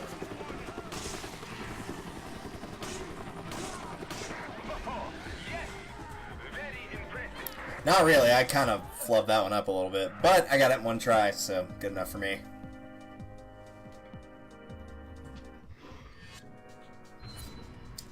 Alright, Joe Valentine Battlesuit, which is a slightly better loadout, question mark. Really, you're trading the pistol for the rifle here, the PSG rifle, and the H&K for the VZ, which I feel like is not a fair trade. I feel like that's a major downgrade. And trading flash grenades for hand grenades, which is definitely a downgrade. But the rifle can be better in certain situations than that PSG can. I feel like it's a little bit easier to do better with Battlesuit Jill, but not, like, a lot easier.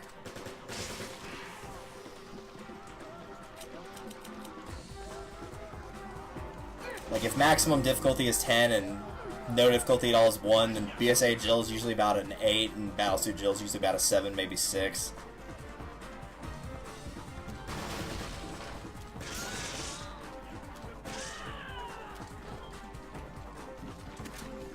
Well, I'm glad they leave these here.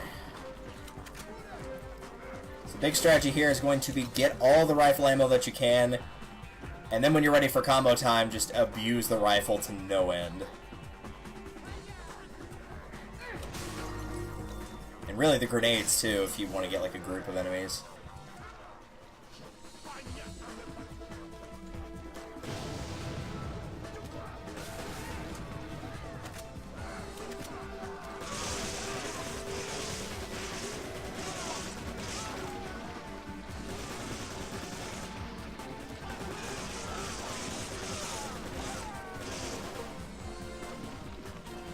Alright, that's all those guys. Chicken.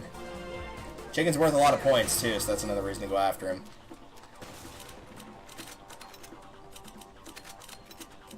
There we go. And since this is a maxed VZ clip of 300, you could probably do without the inventory slot of extra ammo for it. If you really need to swap that out for an herb, you're probably better off just taking the herb. She does come with a healing item that's not a first aid spray, and I think she's the only character in the normal Mercenaries that does so. I think all the other ones either have a first aid spray or no healing item at all.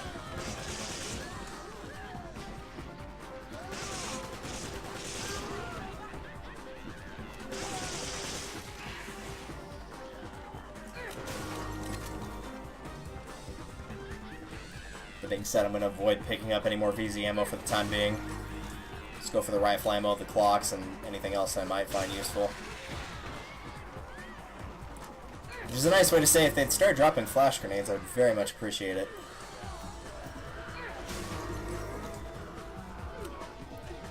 The last one I gotta go get is in here.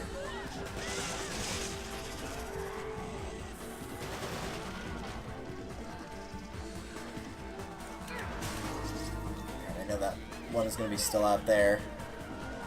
Yep, there she is.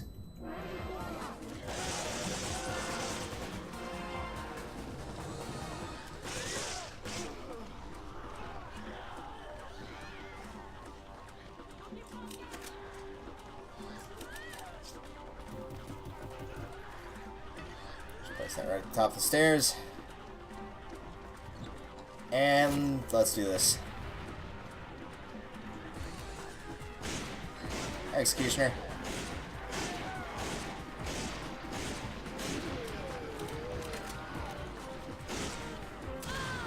Oh, come on, I was far enough away from that to actually damage me.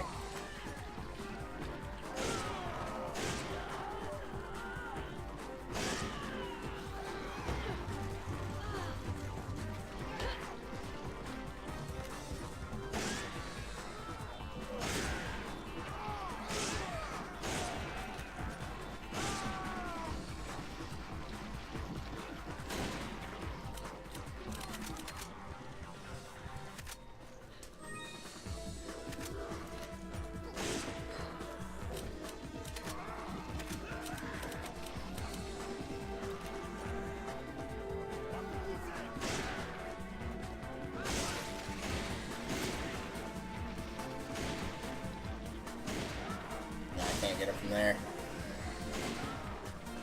If I can get him from there. I love that you can kill enemies while they're out of bounds like that.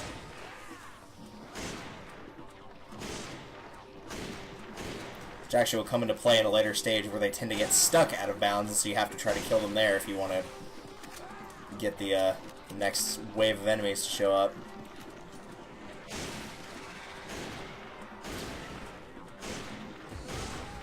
Oops, I did not mean to set that thing of barrels on fire, but oh well. We'll live.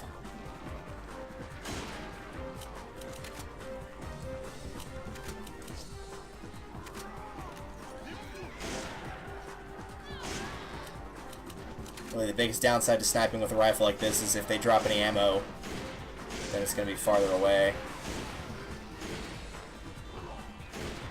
Oh, hi, Executioner.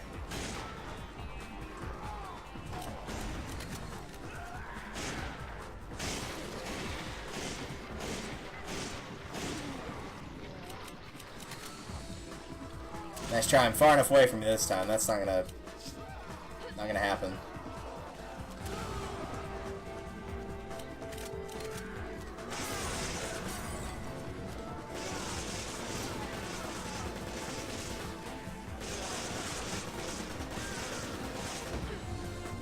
Yeah, I know. I'm about to go down there anyway. There we go. Namely because there's a ton of rifle ammo down there.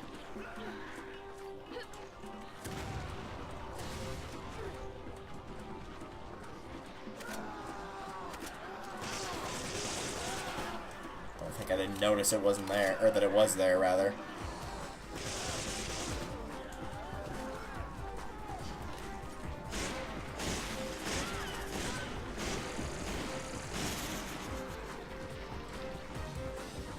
Oh, hi again.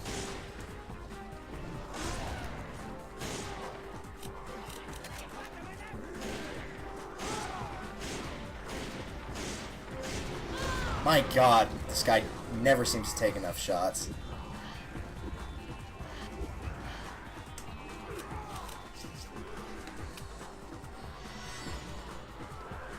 Let's get over here. But first, that guy can die.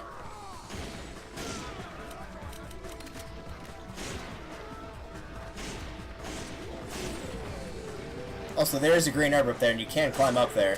Should probably show that off when I get the chance.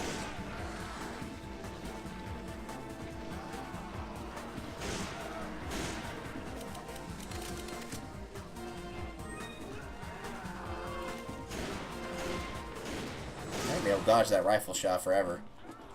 So yes, you actually can go around the back area of this and climb up here. You couldn't do this in story mode, but you can come up here and there's an herb. In Reunion, there's some rocket launchers up here, so you're going to want to remember it for that. But for the main mode, really, there's no reason to go up there unless you want a really good sniping spot. But I kind of like that midsection because then if you want to go back down to pick up ammo, it's not as tough.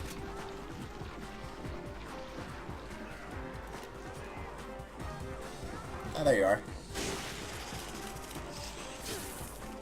It's getting thrown whether you want to or not. It's getting thrown.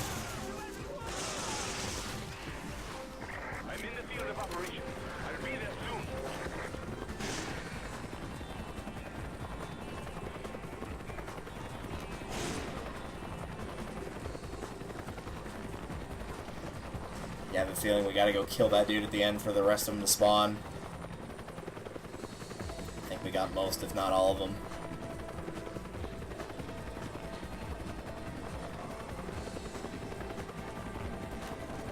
Oh, he's not there. I got one last guy there. He's about to fall over. Yep, there he goes. But yeah, sometimes walking through certain areas will trigger them, and that plays a big part in the ruin stage, so you gotta watch for that too.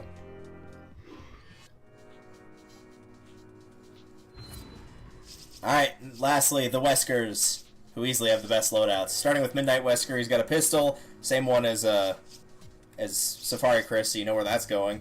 A Magnum, proxy mines, and grenades, which usually those don't come into play hardly at all. I usually waste them, but maybe you guys would find a use for them. I don't particularly know. I just know I don't care for them, so I usually get rid of them. Just line a trail of them, just let enemies get blown up by their own stupidity.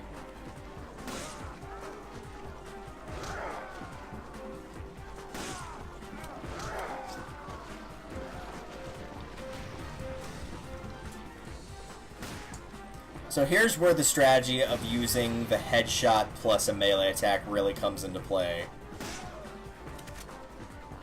Because again, I'm actually going to check right now, since I have the opportunity to. Just to show you the difference in melee damage that Wesker does versus Chris's with his Cobra Strike. So let's see. So the head stun for Chris does 400 damage, Sheva's roundhouse does 350, Jill's does 350, but Wesker's does 1,200. Which means it's like roughly the damage of the Magnum, like the default Magnum that you get in story mode before you upgrade it. So it's roughly the power of a Magnum that's hitting you when he does that. So as a result, like the Magnum did for S.T.A.R.S Chris, it pretty much just one-shots anything in its way.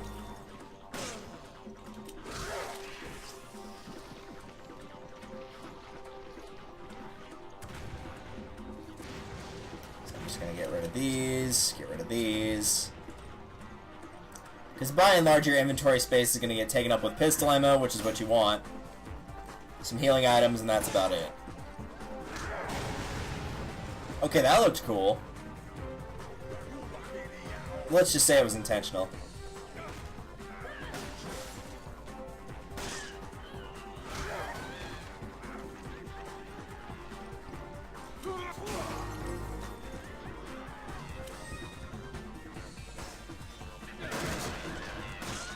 Nice try. It's almost like I knew she was coming or something. Oh wait, they always try to trick you with those. You'd be surprised how often you get grabbed, like, right after you've opened a door or something like that.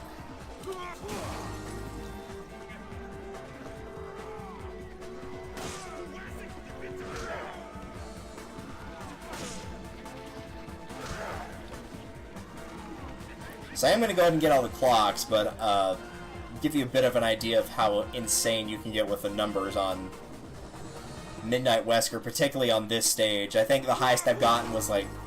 And keep in mind, I deleted all my save data, so I have no way to back this up other than actually doing it. Which probably won't happen because I've already, like, not gotten the full 150 combo, because you can do that pretty easily with Wesker here. But you can get upwards of like 500,000 on this stage. Because you'll be left with like 7 minutes left on the clock. It'll be 150 combo because you didn't miss any. So you can pull off some pretty insane numbers here. Most of the time, even with Midnight Wesker here, you can get at least like 200,000 without much difficulty.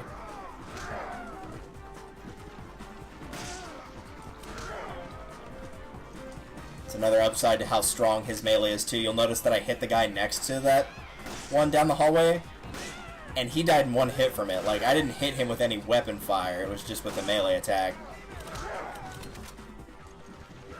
So it is enough to kill them, even if you haven't done any previous damage, unlike with Chris's, where you'll still probably have to stomp them afterwards. Come on, hop on in.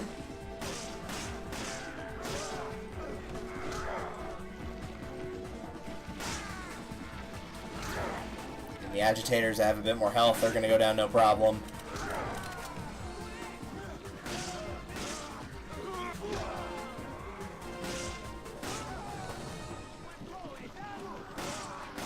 So since every character kind of has their own ability, I didn't talk about Jill's, but her ability is she, instead of using the knife in a swinging motion, she uses it in a stabbing motion, which isn't too much help in Mercenaries, but in Lost in Nightmares and Desperate Escape it can come in handy.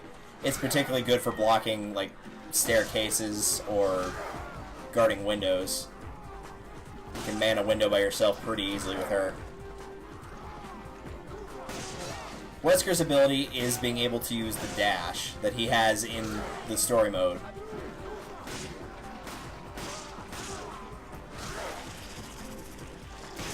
Also, yes, you're going to want to use your Magnum for the Cephalos, because it will one-shot them, and the Cephalos are annoying, so it's worth one-shotting them. I'm going to get checking. When I get a second to check, I'm going to check that as well. See how to do his dash. In the Xbox version, I know it's the triggers. It's the triggers or the bumpers, one of the two. Let's see what it is in PC.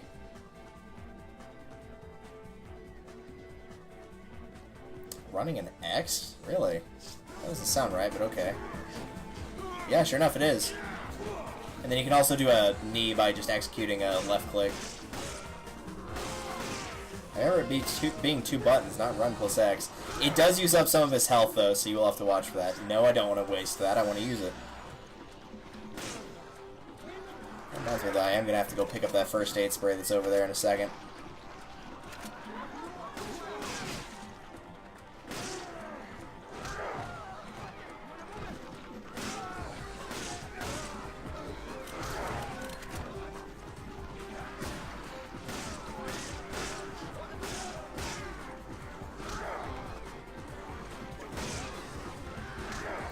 Try to attack me.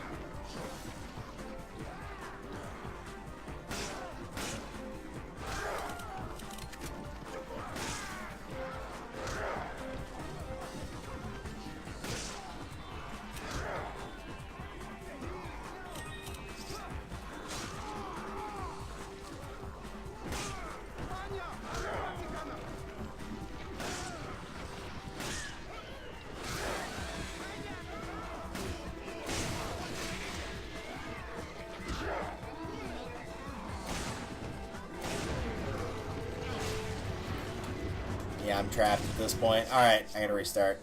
If you get grabbed and then knocked into dying mode, it actually makes it impossible for you to break free, which is really stupid. But since I got grabbed and that's exactly what happened, I've got to force restart. You can't break out of it. For whatever reason, they don't allow you to. I guess it's supposed to be one of those things in single player where your partner's supposed to come and save you if that happens. And there's another issue in a later stage where that comes up, where it's an attack by an enemy where your partner's supposed to save you and that's the only way to get out of it. But if you're doing this in solo mode, you have no partner to save you, so if you get grabbed by that, then you're done.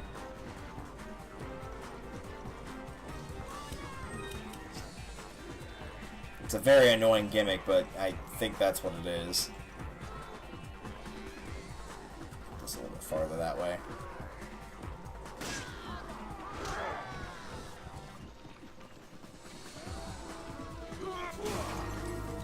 Really, no one blew that up yet? There we go.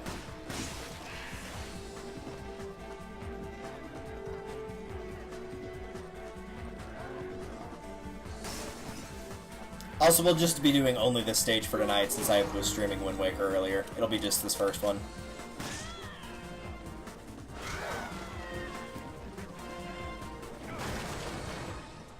Which will probably make the most sense for uploading the videos to YouTube anyway, because then I can just say this is village, this is, you know, experimental facility, whatever.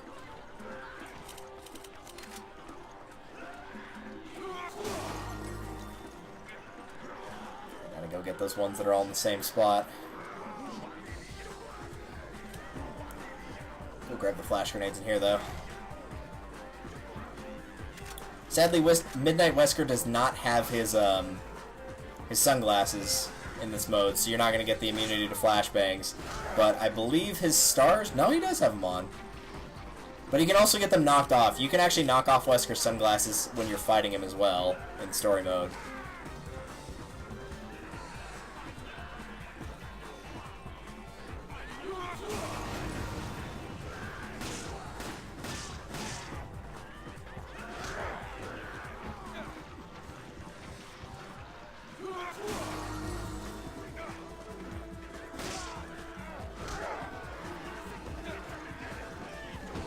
Oh, come on, that didn't get me. Get out of here.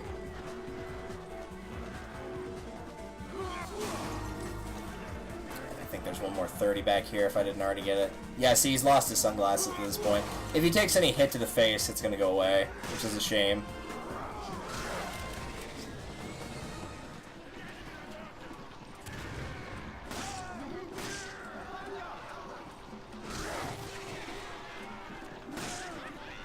You probably also figured out, too, that Magini don't always stay stunned for the same amount of time. The two guys I shot there, one of them stayed stunned way longer than the other guy did.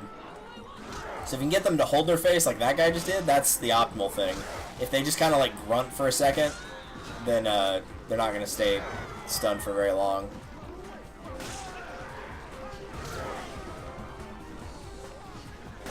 I'm getting lucky, and that's what they're doing now, but they weren't a second ago.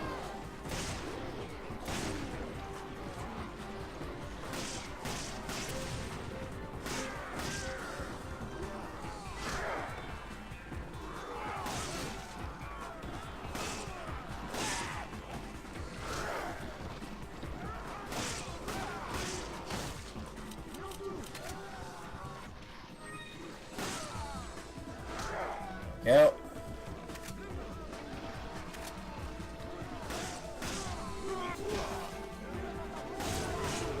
And I just set her on fire over there.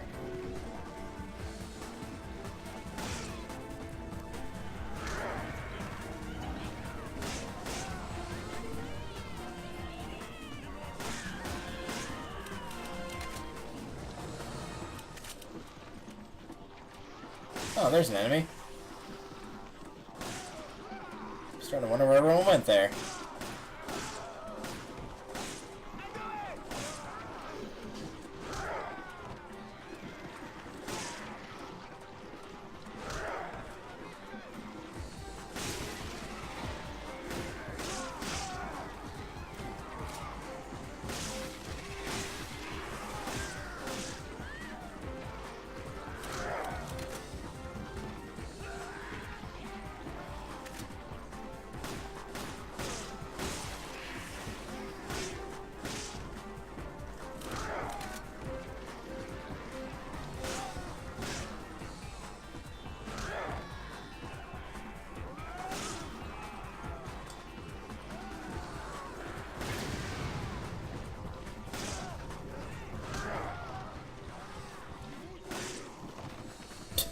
Okay. Nice Scooby-Doo trip and fall there.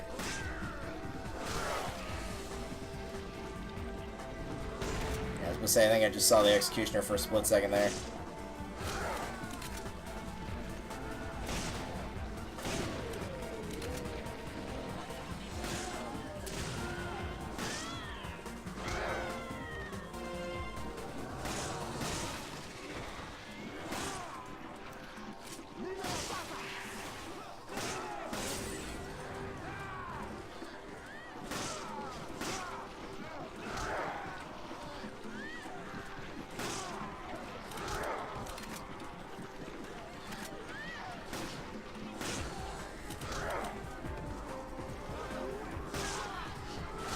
Ooh, nice save there.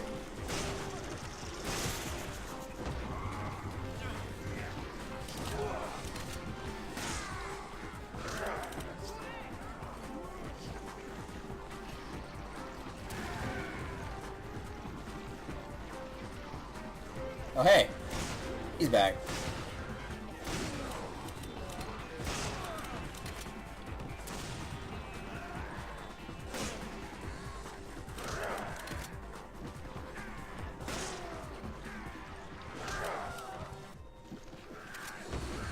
Oh, come on, I was picking up an item there.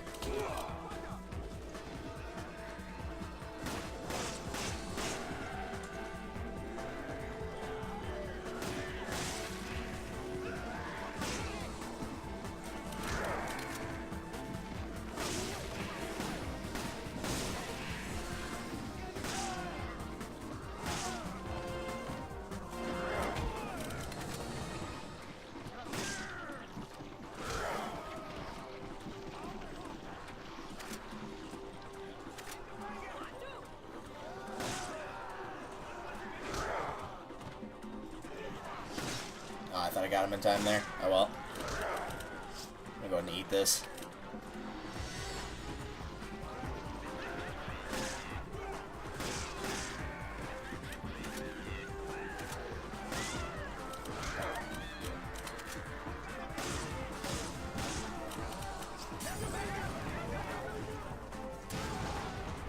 Jeez.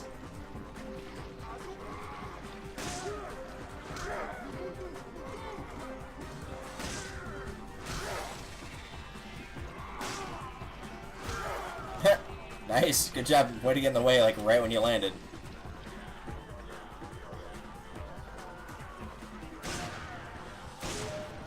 You can also obviously use the Magnum for, like, same thing as S.T.A.R.S, Chris. If you need a kill really fast and you need to make it a one-shot kill.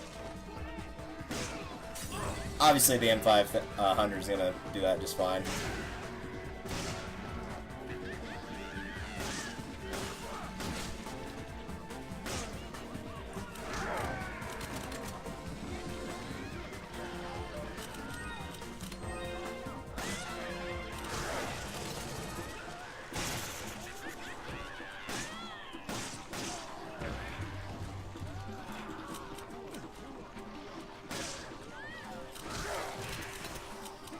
Oops, did not want to do that. Fix that. That is something also entirely possible to do, is make mistakes when you're in that menu. Really, the key is to not panic and just try to fix them when you can, in between, like, another hit. Another animation, just fix it then.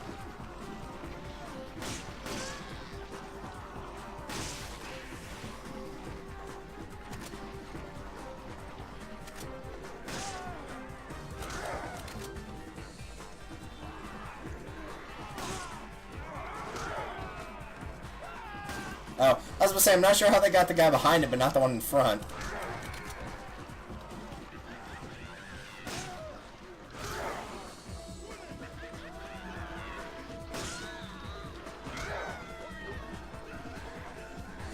Even though it's saying +5, by the way, when it gets the multiple kills, you are still getting, like, the full 10, 15, however many from it, from getting the melee kill.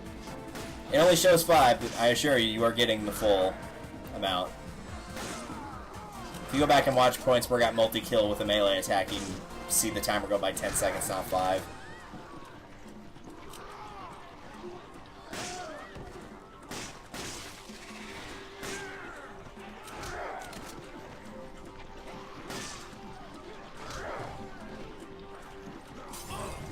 Okay, that was dumb. I walked right into that.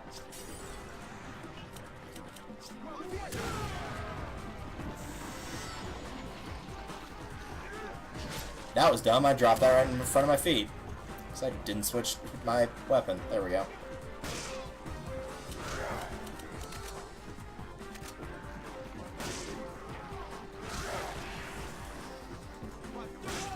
Okay, I know it's not a perfect 150, so we've got to be getting relatively close to the end of the 150 enemies here, if we're at 125.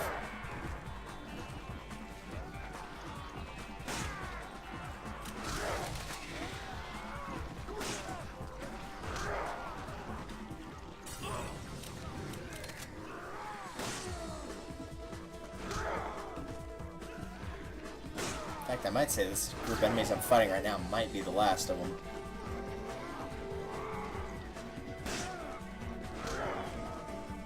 Are you the last one? No.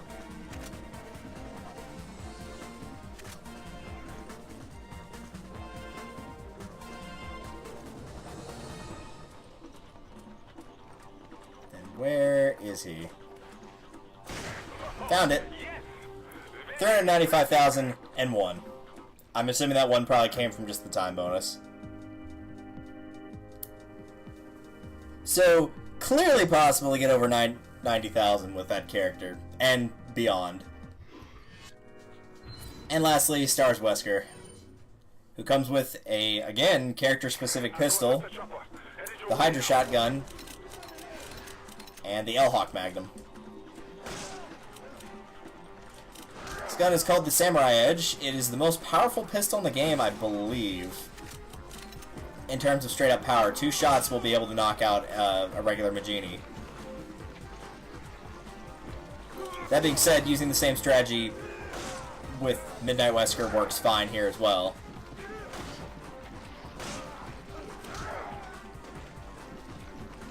Where's the chicken?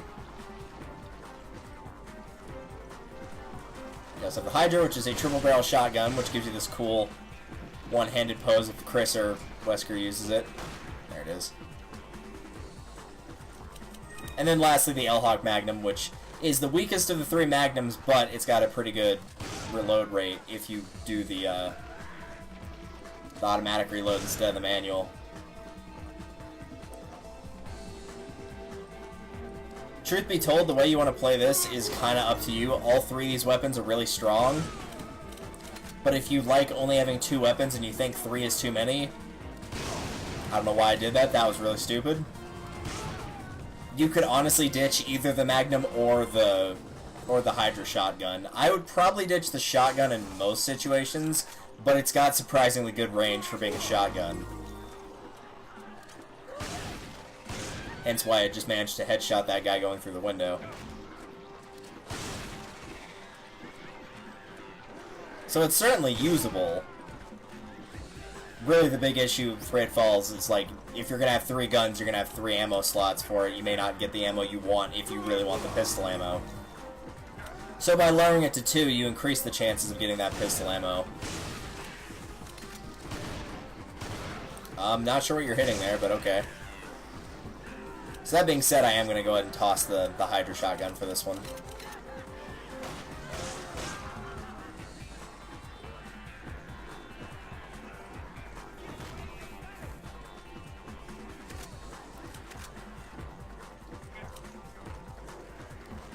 Really, we're pretty much just going to do the exact same thing we did last round.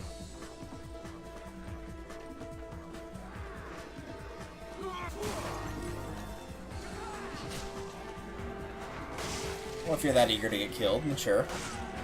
That guy just needs to get out of the way.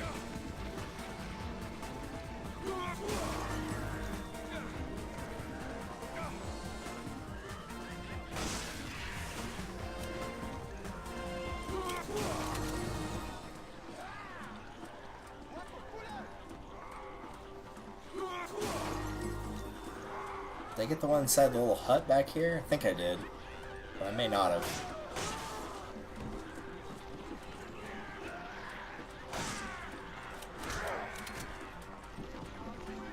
Yeah, I did. Okay, just making sure.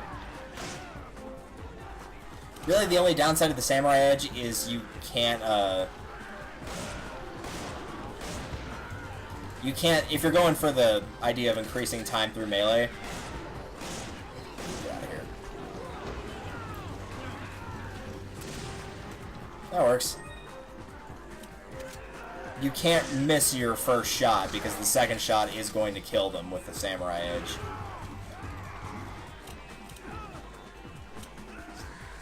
You can also just do this.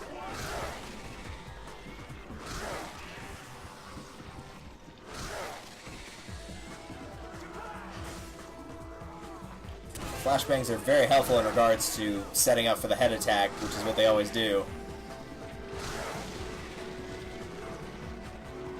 So you can get usually 3, 4, somewhere in there, 3 or 4 Cobra strikes in, so 20 seconds of time before they get unstunned from it.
Oh, come on.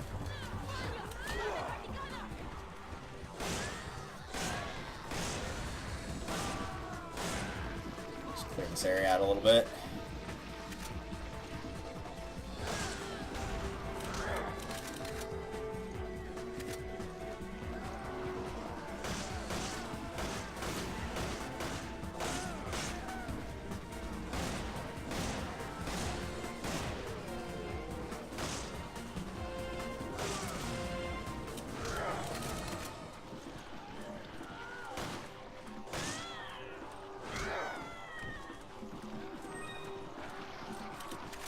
Give me a lot of flash grenades, that's good.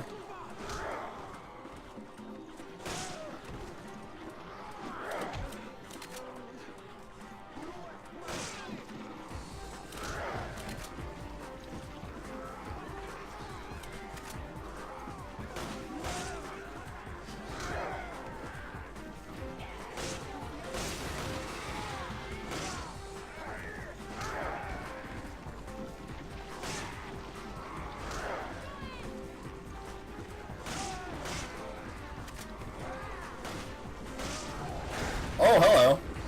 I didn't know you were there. I probably just lost my combo as a result. Yep, sure did. And it wouldn't let me get back up, so that's not good. Yep, nothing I could have done there. It wouldn't let me go any faster. Because I was mashing the partner button and holding forward, it would not let me go any faster than what I was doing. I've got off the chopper. Headed your way now.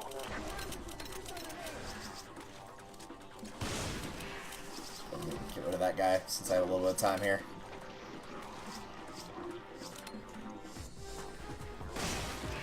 I did not want to use the Magnum, but okay.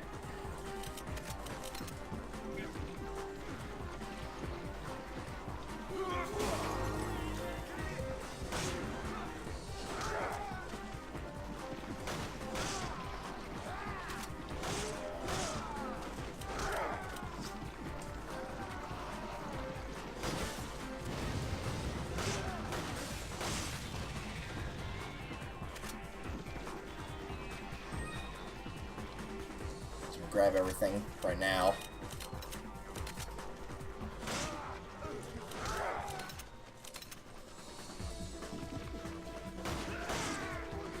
Yeah, we'll just ignore that guy. He'll be fine.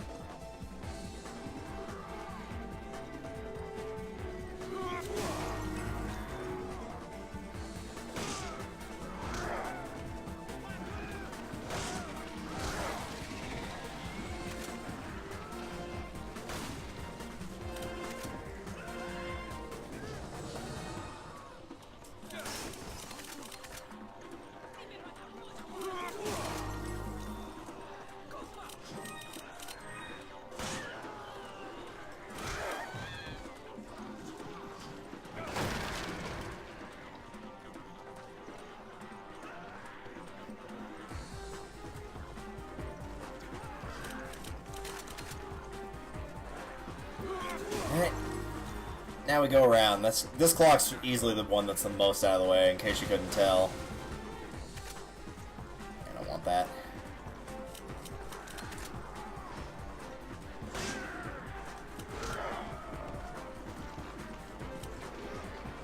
I guess since I got 2 things to handgun ammo, I might as well grab this red for now.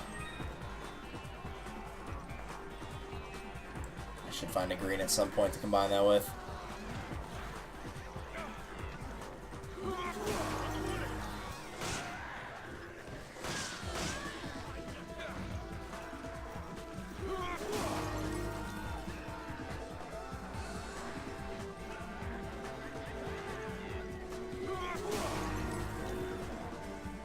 So this will give us roughly 6 minutes.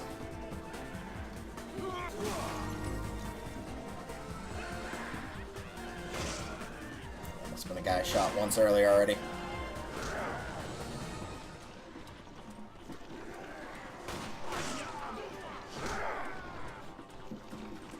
Yeah, I did get the agitator with that. Good.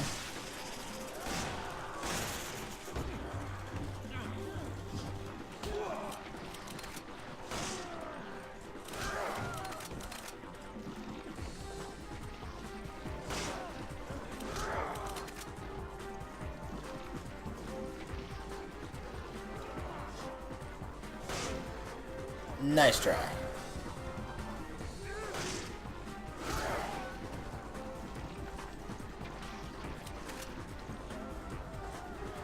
Executioner. People getting in the way of the Executioner. People trying to stop me from attacking the Executioner.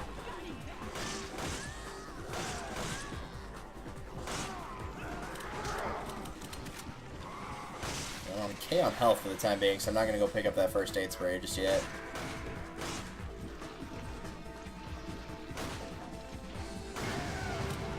I'm going to get rid of that, though.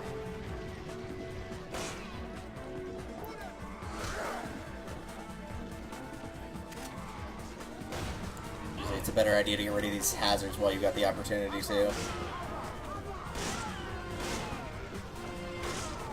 They will get in the way later when you don't want them to. It's not a good time to get rid of them, but there are a lot of bad ones. Good kick. Shoot him in the butt. Break his bottle. I feel like that's a saying for, like... Break his bottle would be like a saying for, like... when somebody loses that bubble of, like, how they view the world so innocently. With the bottle being like a baby bottle. I'm gonna make that a saying now. I'm not actually gonna make that a saying. There's no way I could get something trending, let's be real.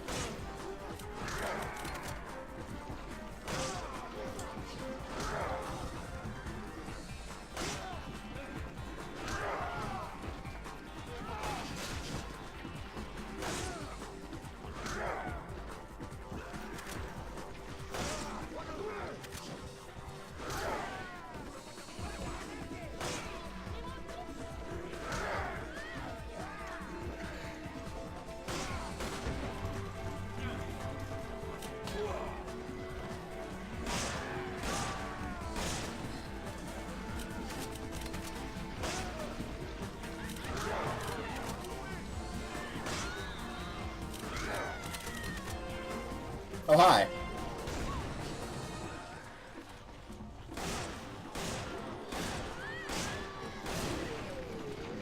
Alright, now that he's gone.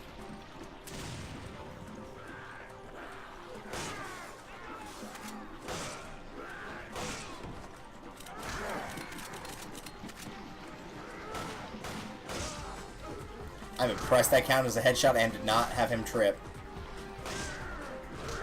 Get out of here.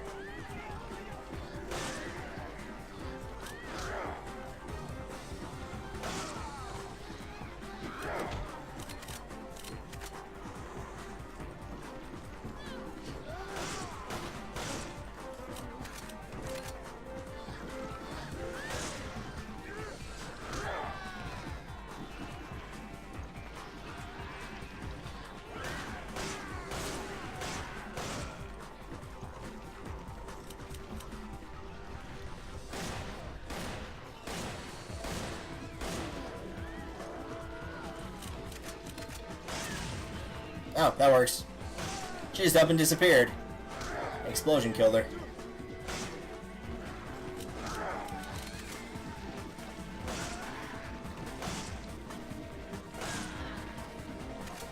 Pick that up. What are you doing?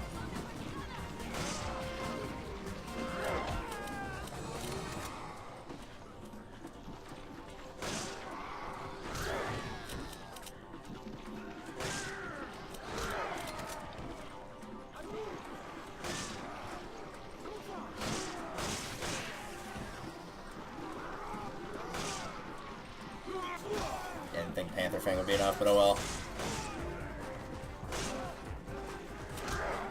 I think that's a green herb over there. No, it's not. That's first aid spray. Oh well.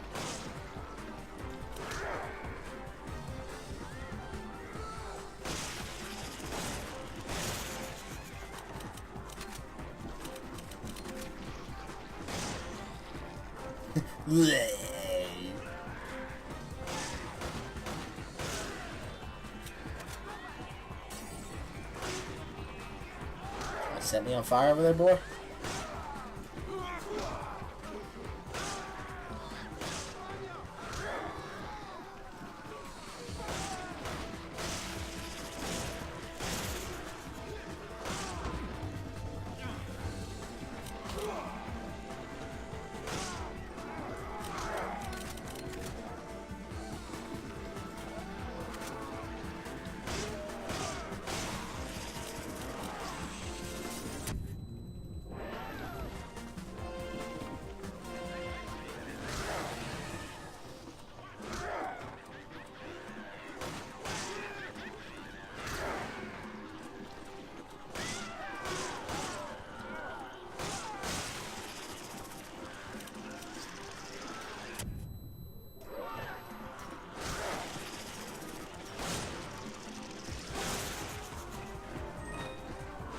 At least we got one out of it. Oh, for crying out loud. There's like 3 in a row there.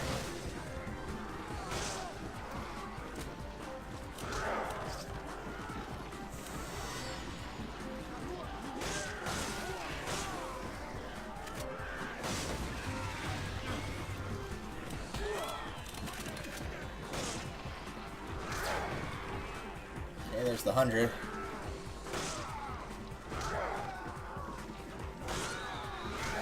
She was stuck on a wall there.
What? I was supposed to dodge that man. Get out of here. Fine, but you're still getting shot.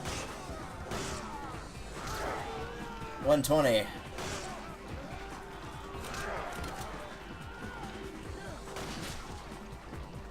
I'm pretty sure the perfect combo might have gotten screwed up already, but who knows, maybe it'll be an actual 150.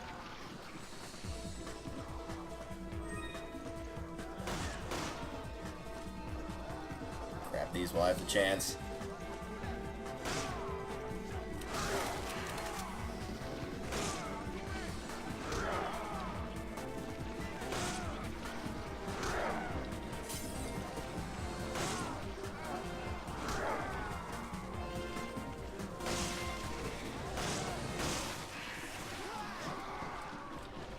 That works.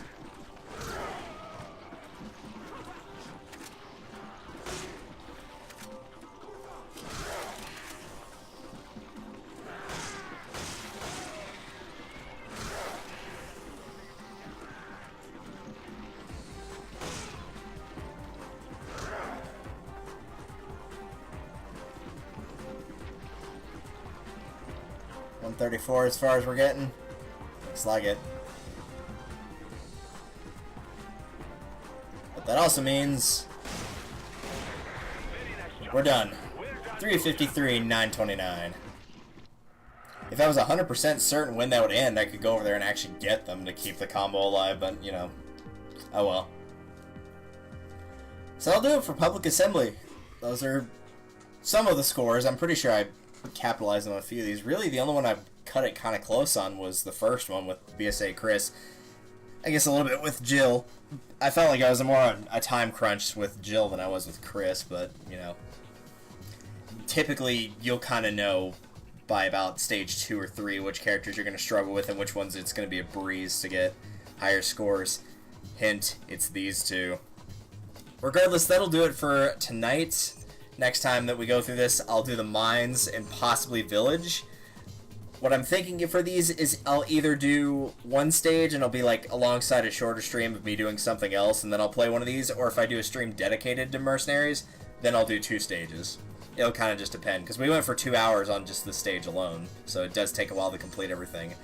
That being said, thank you all very much for watching. This will be up on YouTube probably tomorrow. And until then, I will see you guys later.